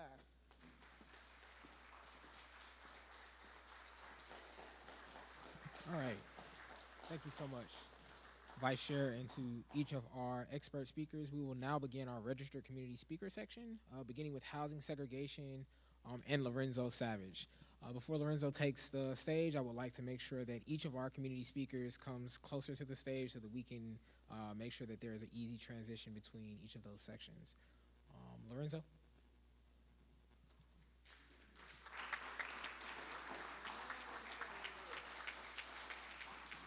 And as a brief reminder, each of our registered community speakers has 5 minutes. At the 5-minute mark, you might hear me say, please do not make me have to get up. Thank you all. Hello, my name is Lorenzo Savage. I'm a resident of East St. Louis, Illinois. I was born and raised in East St. Louis, Illinois. My wife and I, my late wife, Charmaine Savage, were both raised in East St. Louis, Illinois. She went to McKendree University, got her degree in human resources, went off to the military, became a commander in the Navy, and I became an architect. And we're talking about housing discrimination. Well, I can tell you that when we moved back home here in 2001, I used to get off on Greenmount Road every day because we lived in Cheneau Place, which is a neighborhood right across from Belleville East. When we purchased a home, before we moved in it, this is 2001, someone broke the window and peed in my dining room and defecated. And I have strong belief that it was my next door neighbor, soon to be my short-term, next door neighbor. But I'm happy to say that I'm an East St. Louis resident right now. I chose to move back to our city, me and my wife, because we felt like we need to be the change that needs to happen in our city, because we do not value our own land, let alone let someone else tell you what our land is valued at. We have people who work in our city, claim to live in the city, in leadership positions, who do not live in the city, and it's illegal to be a council person or on the school board, and you do not reside in the city of East St. Louis, and this is the issue. Because when I was coming up, my calculus teacher, Mr. Coleman, lived on 82nd Street. I lived on 83rd Street. He gave me a ride home when I didn't have bus fare. Or my English teacher, or my math counselor, Miss Lewis, Benny Lewis' wife. I remember riding in her long Eldorado, big red Eldorado, and she gave me and my brother and sister a ride to Lucas Elementary School. And we had those leaders in our community who were there to be an example for some of us who didn't always have one. And I'm proud to say my mom was one. She was able to go back to school and get her degree in sociology at SIU Edwardsville, a great school. Anyone who lives in East St. Louis can go to SIU Edwardsville for free if their parents make less than $100,000. And that's pretty much everyone in the city, mostly that I know of. But we have to have the people who work in our city live in our city.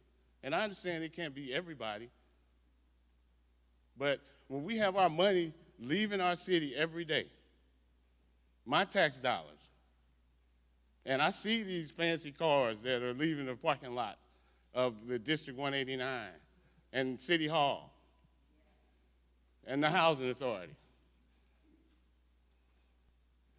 I think Pope Francis said, hey, if you're going to be a shepherd, you need to smell like the sheep.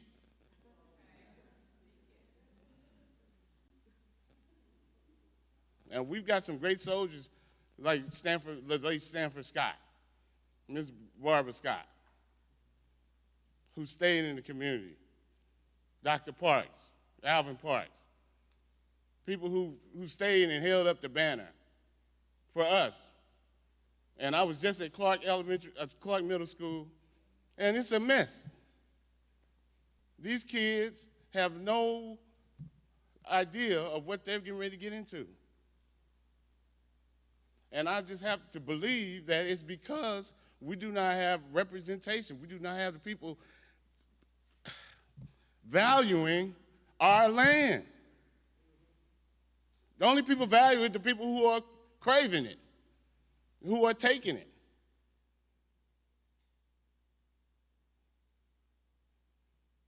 I mean, we have people who have retired, who make 6 digits in retirement and living in O'Fallon in a $300,000 house.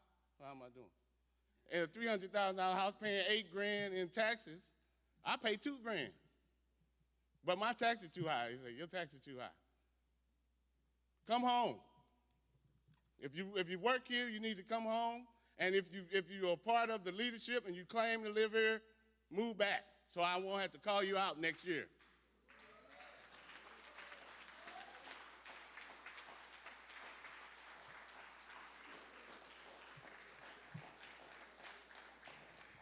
Thank you so much, Mr. Savage. I would like to next call to the stage Devon Moody for Unjust Legal System.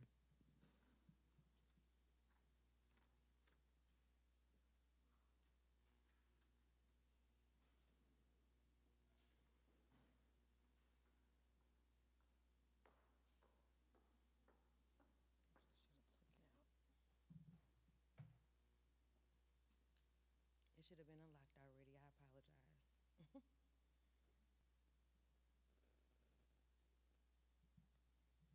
Good morning, everyone. My name is Devin Moody, and I'm a proud product of District 189 in East St. Louis. My children also are products of School District 189 as well. I'm here to talk about unjust law system, and for the first thing I wanted to say is that the law was never created in this country to protect anybody that looked like me. I proudly stand here as the granddaughter of Vester Suggs Smith, one of the 3rd families to settle in the fireworks station area. I'm the daughter of a cobbler and a cosmetologist.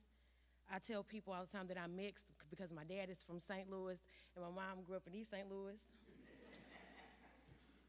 My mother was a proud member of CORE as a teenager. She protested and sat ins at Woolworth when they wouldn't allow for people like us to eat at the counters. My roots go deep, so deep back to my grandmother, who was born in 1913, so she was alive during the race riots, and she and her family was one of the ones fortunate to keep their homes, their livelihood, and their lives.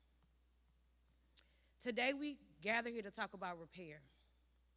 Repair for generations and generations of harm done by unjust legal systems. There are countless ways that what we talk about here intertwines, from the legal system, education, housing, healthcare, and what I call BWB, breathing while black. Dating back to the Civil Rights Act of 1875, which ruled that individuals and businesses could openly discriminate based on race. It was legalized then, and still today in 2025, we have an administration that's trying to change provisions of the Civil Rights Act of 1964, and it's quote unquote legal. Legal but unjust. Black families in the East St. Louis metro area were systematically, like others, denied mortgages, locking them out of wealth building opportunities. Redlining. Legal. It was legally and government backed. And in 1930, during the Great Depression, the U.S. government created the Homeowners Loan Corporation, HOLC, which told people which neighborhoods were the best neighborhoods, the green neighborhoods, the red neighborhoods, the black neighborhoods, right? We were only able to live in certain places, again, legal. We were excluded, although so many people in our families, including my uncle, who fought in the Vietnam War, and so many others. My mother went to Lincoln Senior High School and lost several classmates that were drafted during that time, and coming home wounded mentally and physically, but denied access to the GI Bill benefits for so long. Coming home with Agent Orange, PTSD, and still living in conditions that aren't fit for a dog. Today, of course, as a black woman, born a black woman, today a black woman, and a descendant of enslaved Africans, a business owner, a mother, a community leader, I live in the effects of history.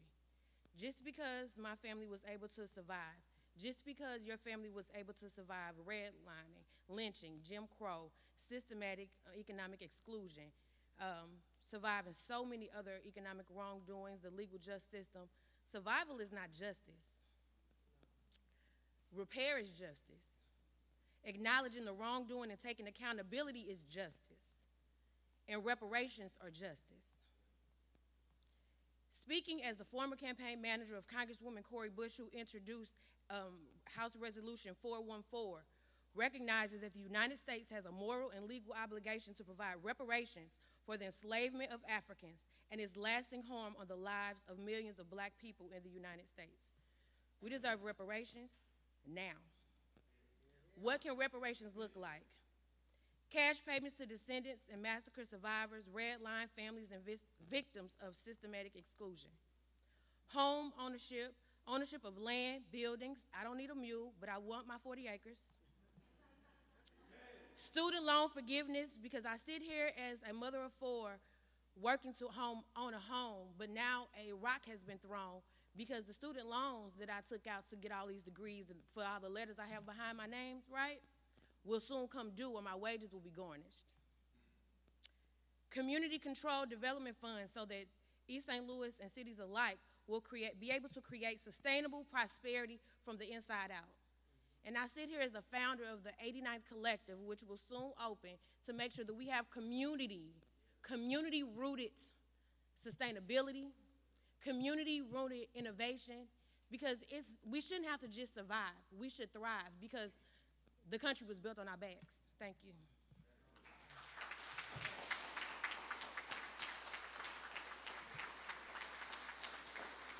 Thank you so much, Ms. Devin Moody.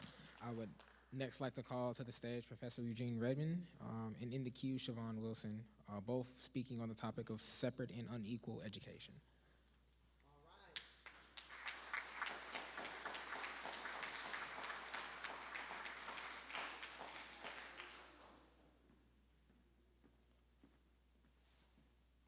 Good morning. I want to piggyback off Ms. LeCompte. She's already smiling. Representation and participation. I want to call out our parents. I do.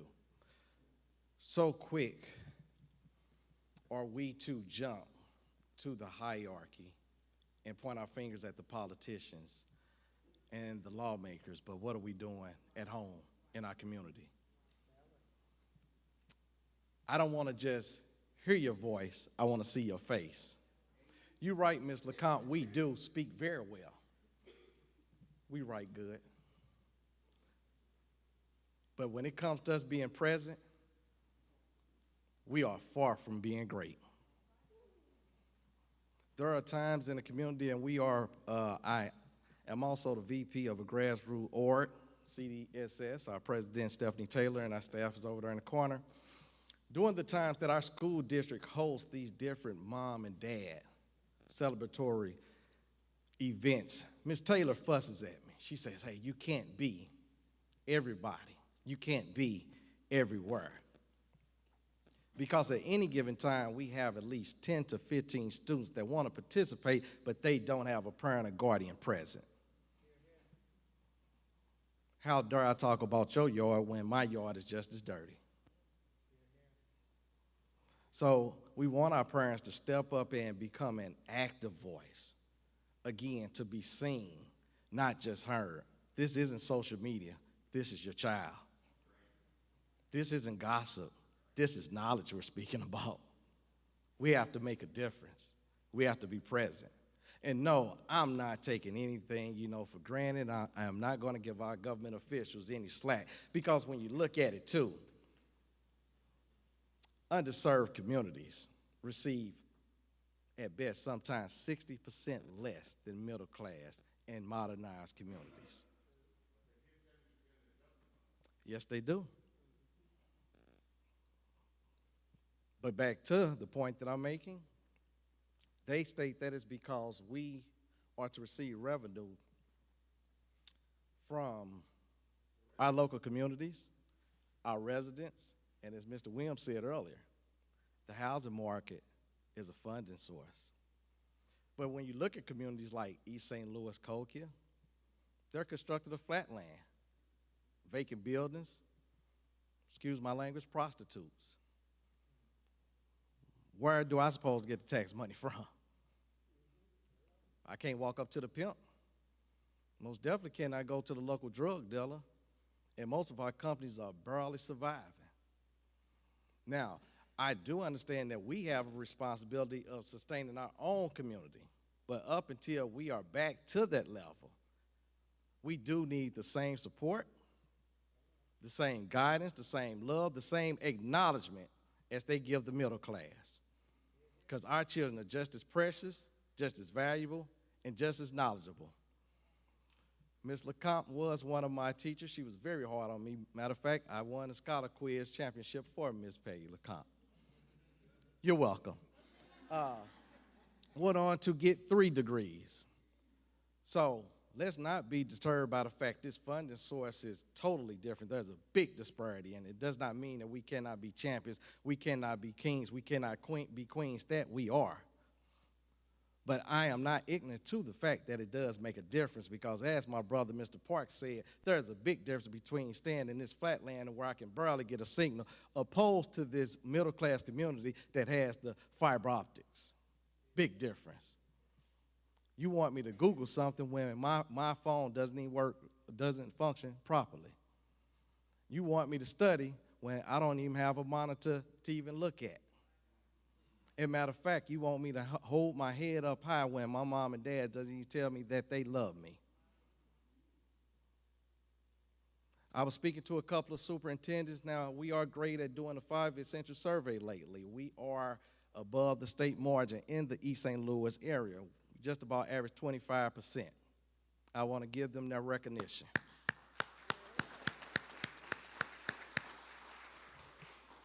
But when it comes to parent-teachers conference, we're barely at 11%.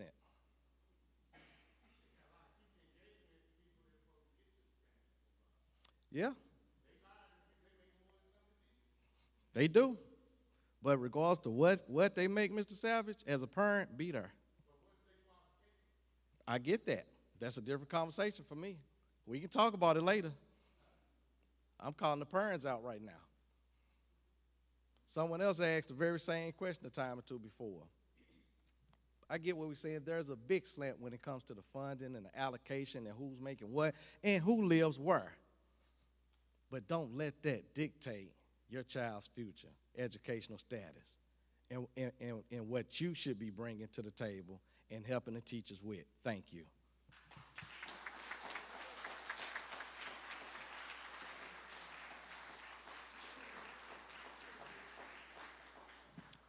Thank you so much, Shalon. Next, we will be calling to the stage J.D. Dixon to speak on environment and infrastructure. In the queue, we would have Larita Rice Barnes.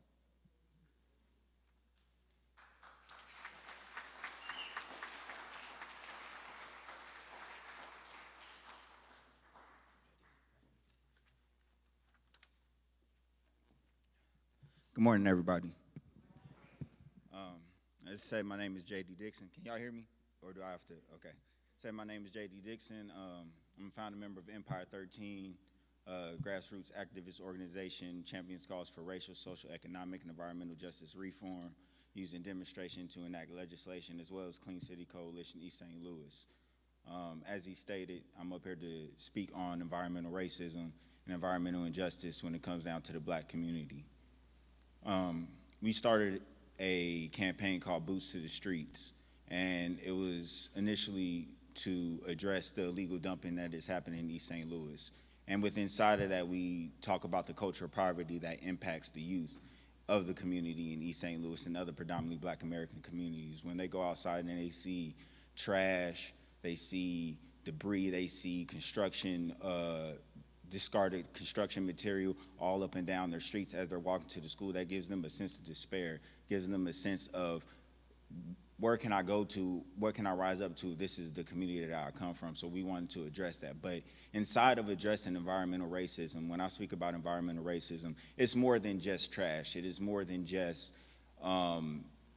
what we see. It is what impacts us. It is from redlining that Ms. Moody had talked about. It is the lack of education or the miseducation that is given to our youth, from the lack of resources, is the fact that from even the 1917 East St. Louis race massacre, that there are still empty lots from homes that were burnt down, empty lots from businesses that were burnt down that could have been passed down to generations, that could have been homes that could have been occupied by unhoused individuals right now.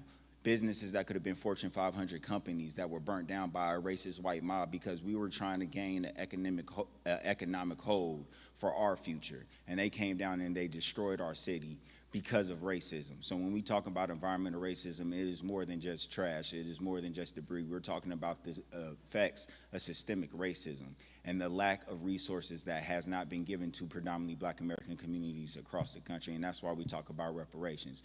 We lead a reparations march every year to honor those lives lost. But it's because of those lack of resources, the resources that gets allocated to cities like Belleville, the cities like O'Fallon and Fairview Heights, that sits inside St. Clair County, the same county that funds this college, the same county that funds the streets that you are driving down here in Belleville that has no potholes. But when you go down that hill into East St. Louis, you run into potholes, you run into dilapidated buildings, you run into empty lots, you run into debris, trash, illegal dumping, everything that comes from outside of that community too. So we are demanding those resources to come down to East St. Louis. We are demanding reparations now for the citizens in East St. Louis, for Black Americans across the nation that has deserved it, a promise that has been neglected by America since our ancestors built America for free. We deserve those resources. Those resources need to come to Black Americans to give equity, not equality, but equity, to give us the foothold that we deserve and need in order to bring our own people up, to have our own economic hold, in order to have our own grocery stores, our own businesses that we could go to when it is time to boycott against these racist white businesses that are taking away DEI. We have our own places that we could go to and spend our money in our community, because our money goes outside of our community more than any other race in this country.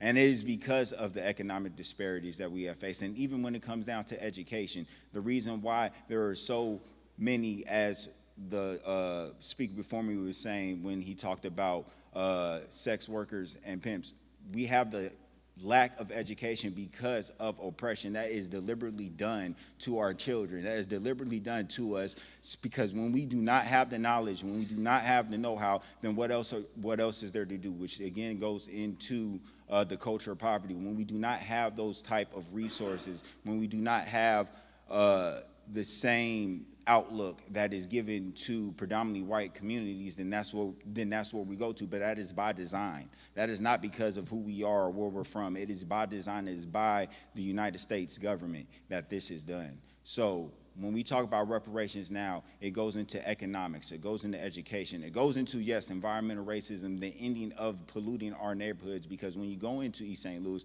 or any other predominantly Black American neighborhood and you look at the statistics, we suffer more from cancer, disease, dilapidated health, and everything else. And this comes from the burning of chemicals, because also 90% of power plants and chemical plants that burns these dangerous chemicals are next to predominantly Black American poor communities, and that needs to change. So when we talk about reparations, we talk about reparations covering that whole entire basis. And understand, again, this is by design. This is by design by the United States government, and we are demanding reparations now. So when we talk about environmental racism, we are talking about all of that as well. Thank you all.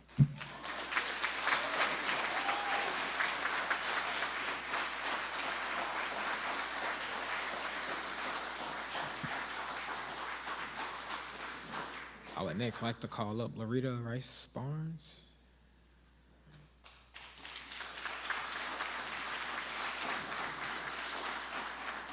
And as Loretta comes to the stage, can we please get prepared for public comment? We have two registered public commenters, Rose Hall and Jishmael Phipps. Please come to the closest part of the stage. Thank you. Good morning, everyone. Do not do that cough when I start talking. Like, somebody come get him. Good morning. It's a pleasure to be with you all on this morning. My name is Larita Rice Barnes. I am the Executive Director and founder of Metro East Organizing Coalition.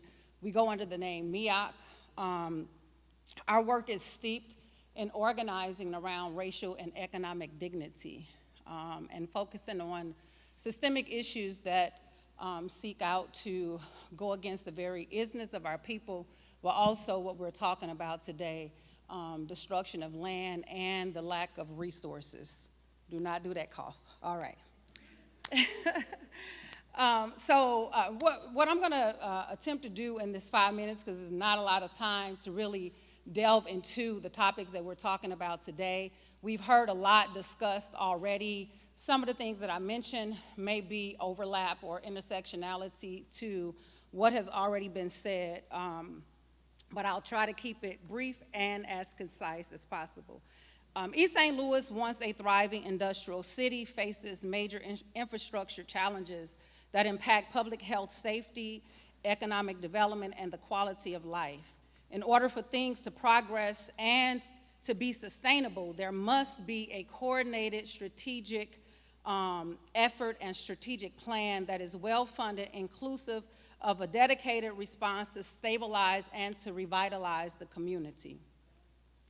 Relative to environment and infrastructure, there are so many different things that there again intersect with that and that overlaps in terms of when we're talking about systemic oppression, when we're talking about racism, the very country that we live in right now, the grounds that we stand on have all been woven around racist acts, laws, and principles. I want to, as I get ready to go in, I want to share what I'm considering a case study with you. It was, and it is, a young lady, her name is Sabrina Dunnigan. Many of you probably have heard the story. August 6, 2021, she lost 5 of her children in a fire right in the city of East St. Louis. All 5 of her kids died. August the 6th also happened to be her birthday. Can you imagine that you're going out to pick up the children's father? Your dad lives just as far as I'm standing from Marvin Slaughter and the commissioners and the vice chair and president and others there, and your house catch fire, but you're criminalized and you're charged, and she's going through court proceedings right now because of poverty. It's because of poverty, right? Because of the lack of having money, the lack of having resources, the lack of having an apparatus around you that's able to sustain. Talking about environmental issues and infrastructure and the apparatus that sets out to destroy our people. Some of the key infrastructure issues around that: aging house stock. Many homes are over 60 years old and in despair. High rates of vacant and abandoned properties have contributed to urban blight. And the disenfranchisement of the community that currently exists today. We've heard about the environmental challenges, legacy pollutions from former industrial sites, the brownfields, which require costly remediation for redevelopment, the financial resources and constraints, the shrinking tax base due to population decline, the reliance on external funding, state, federal grants for basic operations and improvement. The historic disinvestment. For decades, the federal, state, and private investment bypassed predominantly black communities like East St. Louis. After World War II, we had things like urban renewal programs and highway construction often displaced black neighborhoods without reinvesting in them. Someone talked about redlining earlier. Banks engaged in redlining, refusing to loan blacks, residents, and businesses, starving the city of capital needs for homes, schools, and businesses. Economic decline by design, we heard that. As manufacturing jobs have left with the city's majority black population, those things become abandoned and do not have any intentionality around them. The environmental racism, polluting industries that has placed us and the communities of color and some of that is due to the lack of political resistance, where people are not organizing and mobilizing and standing up to attend the meetings and to hold people accountable. 1917 race riots, JD mentioned that. I'm also co-organizer of the 1917 race riots that we started 4 years or so ago. With that, I want to share something with you. The city of East St. Louis is in the Midwest of the United States and located in the southern part of Illinois in the borders of St. Louis, Missouri, and they both share the Mississippi River, where barges transported extensive river commerce.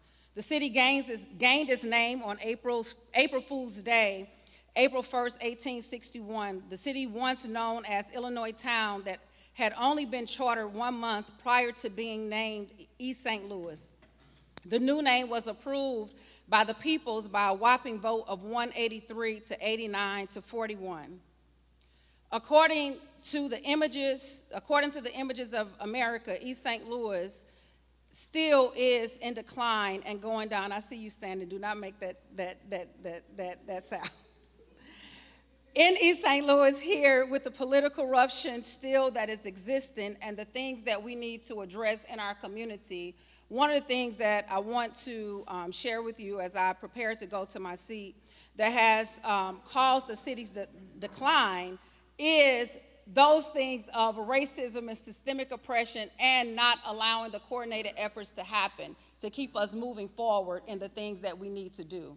And so with that being said, one of our call to actions is to make sure, again, that we continue to raise our voices and to provide the education that's needed so that we can raise the awareness of the issues that have happened long before now, but that continue to trickle down to cause the suppression to happen. Thank you.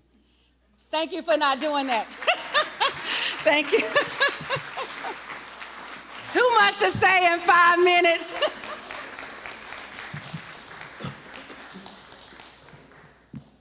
All right. Thank you all so much.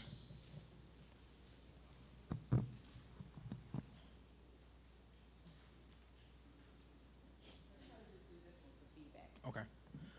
The commission would like to hear from you, and your public comments are very important. You'll have 2 minutes to make a one-way comment. Responses will not be given to any comments, so please be advised that at the 2-minute mark, you may be politely interrupted to let you know that your time has expired. However, please note that there is a public comment period at each of the ADCRC meetings, and the commission encourages you to participate.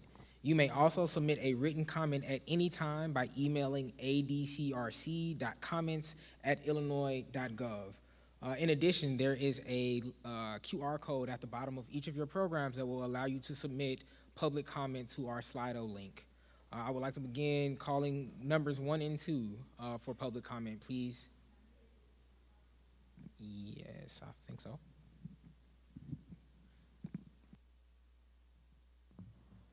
All right, our first public comment can come to the mic now. You'll have 2 minutes for your one-way remark.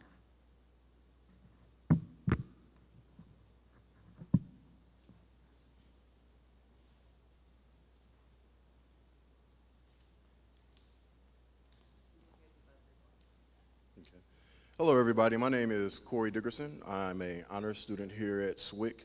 I'm also I advocate for people in my city in East St. Louis and in Coquia. I am from about everywhere. I've moved around quite a bit when I was younger, so I know the city very well. But a lot of the things that we're talking about today, I want to shed light to a specific term called minority distribution. This is heavily involving what happened with housing segregation.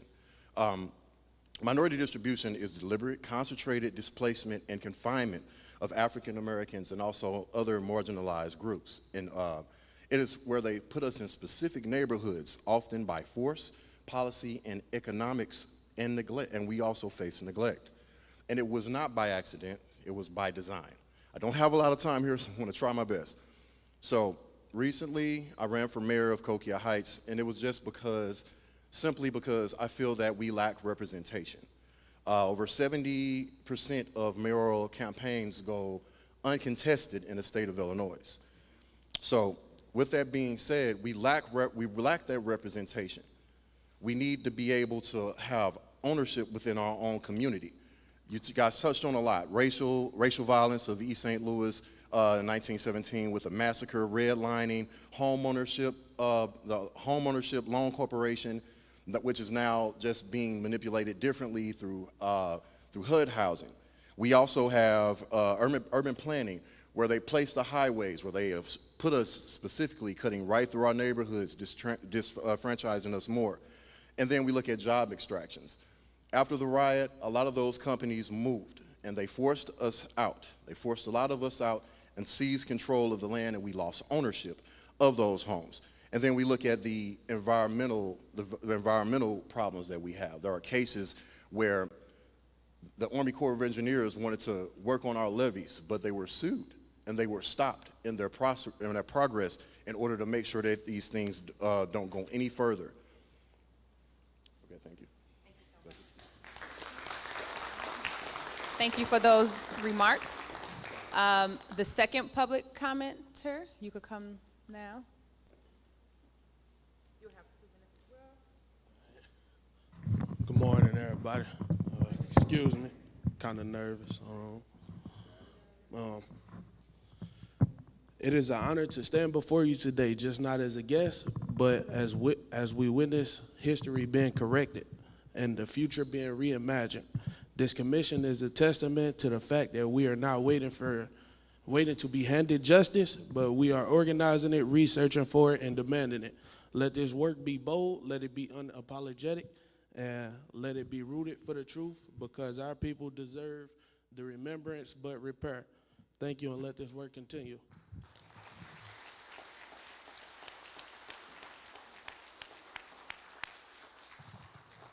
Thank you for those remarks. That will conclude our public comment section.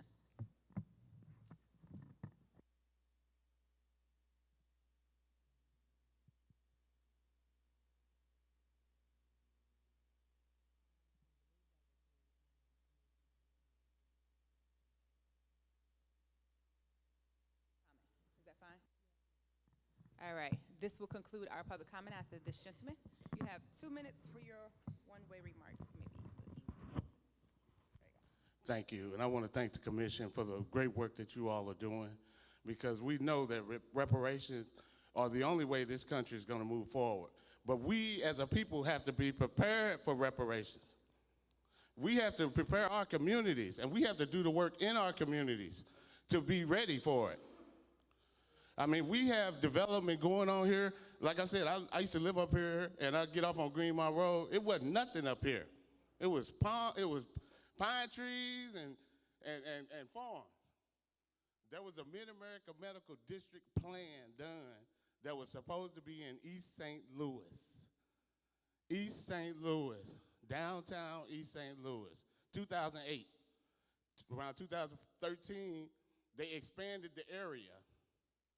And that's why you see all this development up here on Green Mile Road, which pisses me off to this day.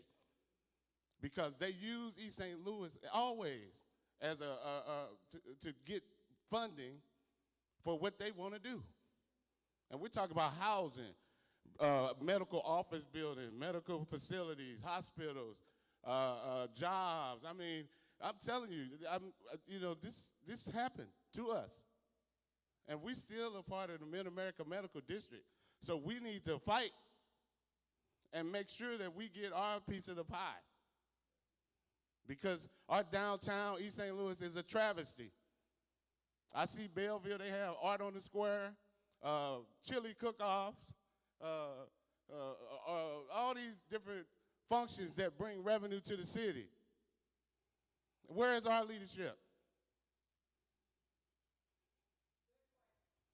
Thank you. All right. And we have one more remark to close out public comment. You come on. You'll have 2 minutes as well. Okay. Hi, Ms. Mensa. I'm actually a resident of St. Louis. My partner lives here. Okay, my my partner lives here in Belleville, and I come to the call for reparations as a prison and jail abolitionist. We currently have a very inhumane jail in St. Louis. We're talking about 23, 24-hour lockdowns, macing,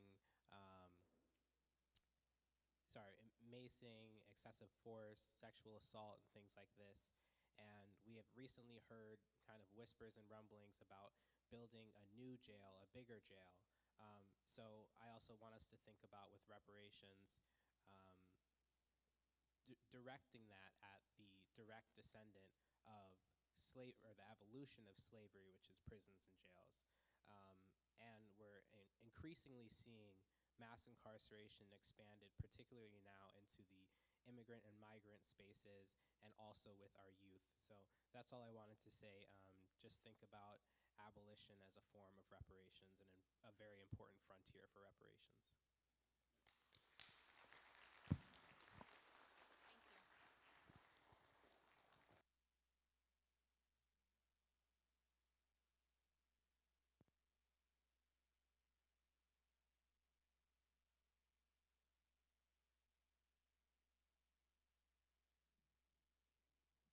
Testing. Okay, there we go.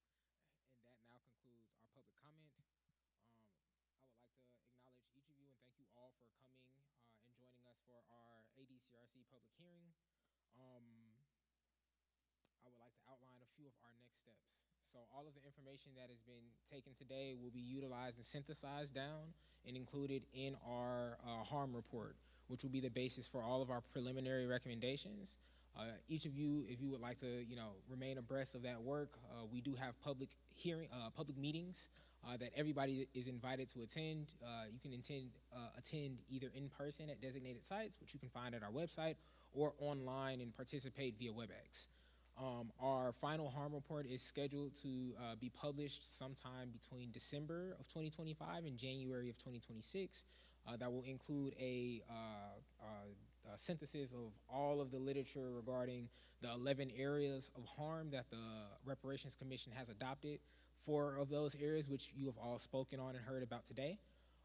That information will then be distilled into what our preliminary recommendations will be for each of those harm areas. And we invite you all to keep up with the commission as we get ready to publish this harm report. We're going to need your energy and we're going to need your participation in order to advocate for those recommendations that will be coming down the line. In addition, we will be continuing our public hearing schedule. Our next public hearing will be in Central Illinois. For more information on where specifically, please watch our website. Under the events tab, you'll be able to see all of the information regarding our next set of public hearings. With that being said, I would like to welcome Commissioner Williams to the stage, who will give us a bit more of a drill down into the ADCRC plans and next steps, and he will adjourn us. Thank you so much.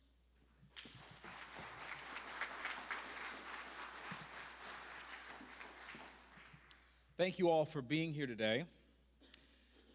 I want to give us a call to action. I don't know about you, but coming myself from the African American church, I feel like we should have a song and an offering right about now because I'm motivated and I'm moved. My name is Ted Williams III. I am a professor of political science in the City College of Chicago and playwright, and I am so grateful to be with you today. The work that we are doing is so critical. And even though I do this work, and many of us do this work, and we've all studied this work, I learn every time I do one of these hearings, and we've had a number of them across the state. But here's what I learned uniquely from today's hearing. I learned from our speakers and was reminded that reading is revolutionary. That we're less than 200 years from a time where it was illegal for people that looked like me. I learned from our speakers that the past is not just the past, but the future that looms on the horizon. And I learned, most importantly, from one of our speakers today, that we are all influencers. And that every one of us has an obligation to go out and share this information, that each one must reach one, and each one must teach one. And so now it's time for us to not just continue the process of educating ourselves, but also to go and educate and activate for our community. And let me say this as well, which I think is extremely important.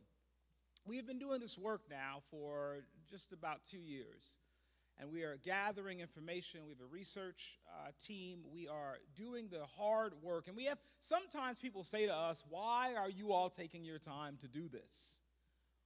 We know we need reparations, let us just move, but we are doing the hard work of the public education to do this. And here's what I want to say to you today, particularly for my brothers and sisters in the room that do not look like me. We need you. This work cannot be just the work of African Americans. This work cannot just be our issue. It is all of our issue.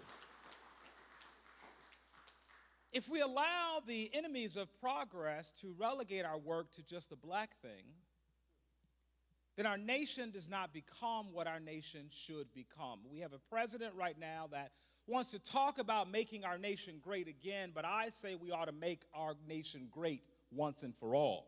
And the only way we get to do that, is to remember the words of Dr. King that we cannot have a first-class nation with second-class citizens. This work is critical to make this country work for everyone. And I thank you all for being here today. It is time now that we are motivated and moved to get out in the streets and get moving. Join our movement. Join our movement. Join our movement. Join us at our hearings. Join us and tell your friends and family about this work. And I love what one of our speakers said, and I'll close out with this because we had some phenomenal speakers today, did we not? And if you ain't motivated by what we saw with these speakers, I don't know what to tell you because I'm fired up, as Barack Obama was saying, ready to go. One of our speakers said, surviving is not justice, repair is justice. And I appreciate that. Bless all of you all. Let us encourage one another. Let us not be afraid to use our voice. And let us recognize that if we want to see change, we have to be the change we wish to see. Have a wonderful day. Thank you very much.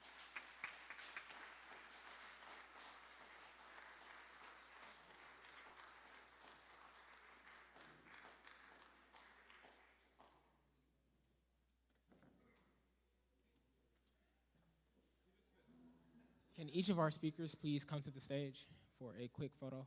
Thank you.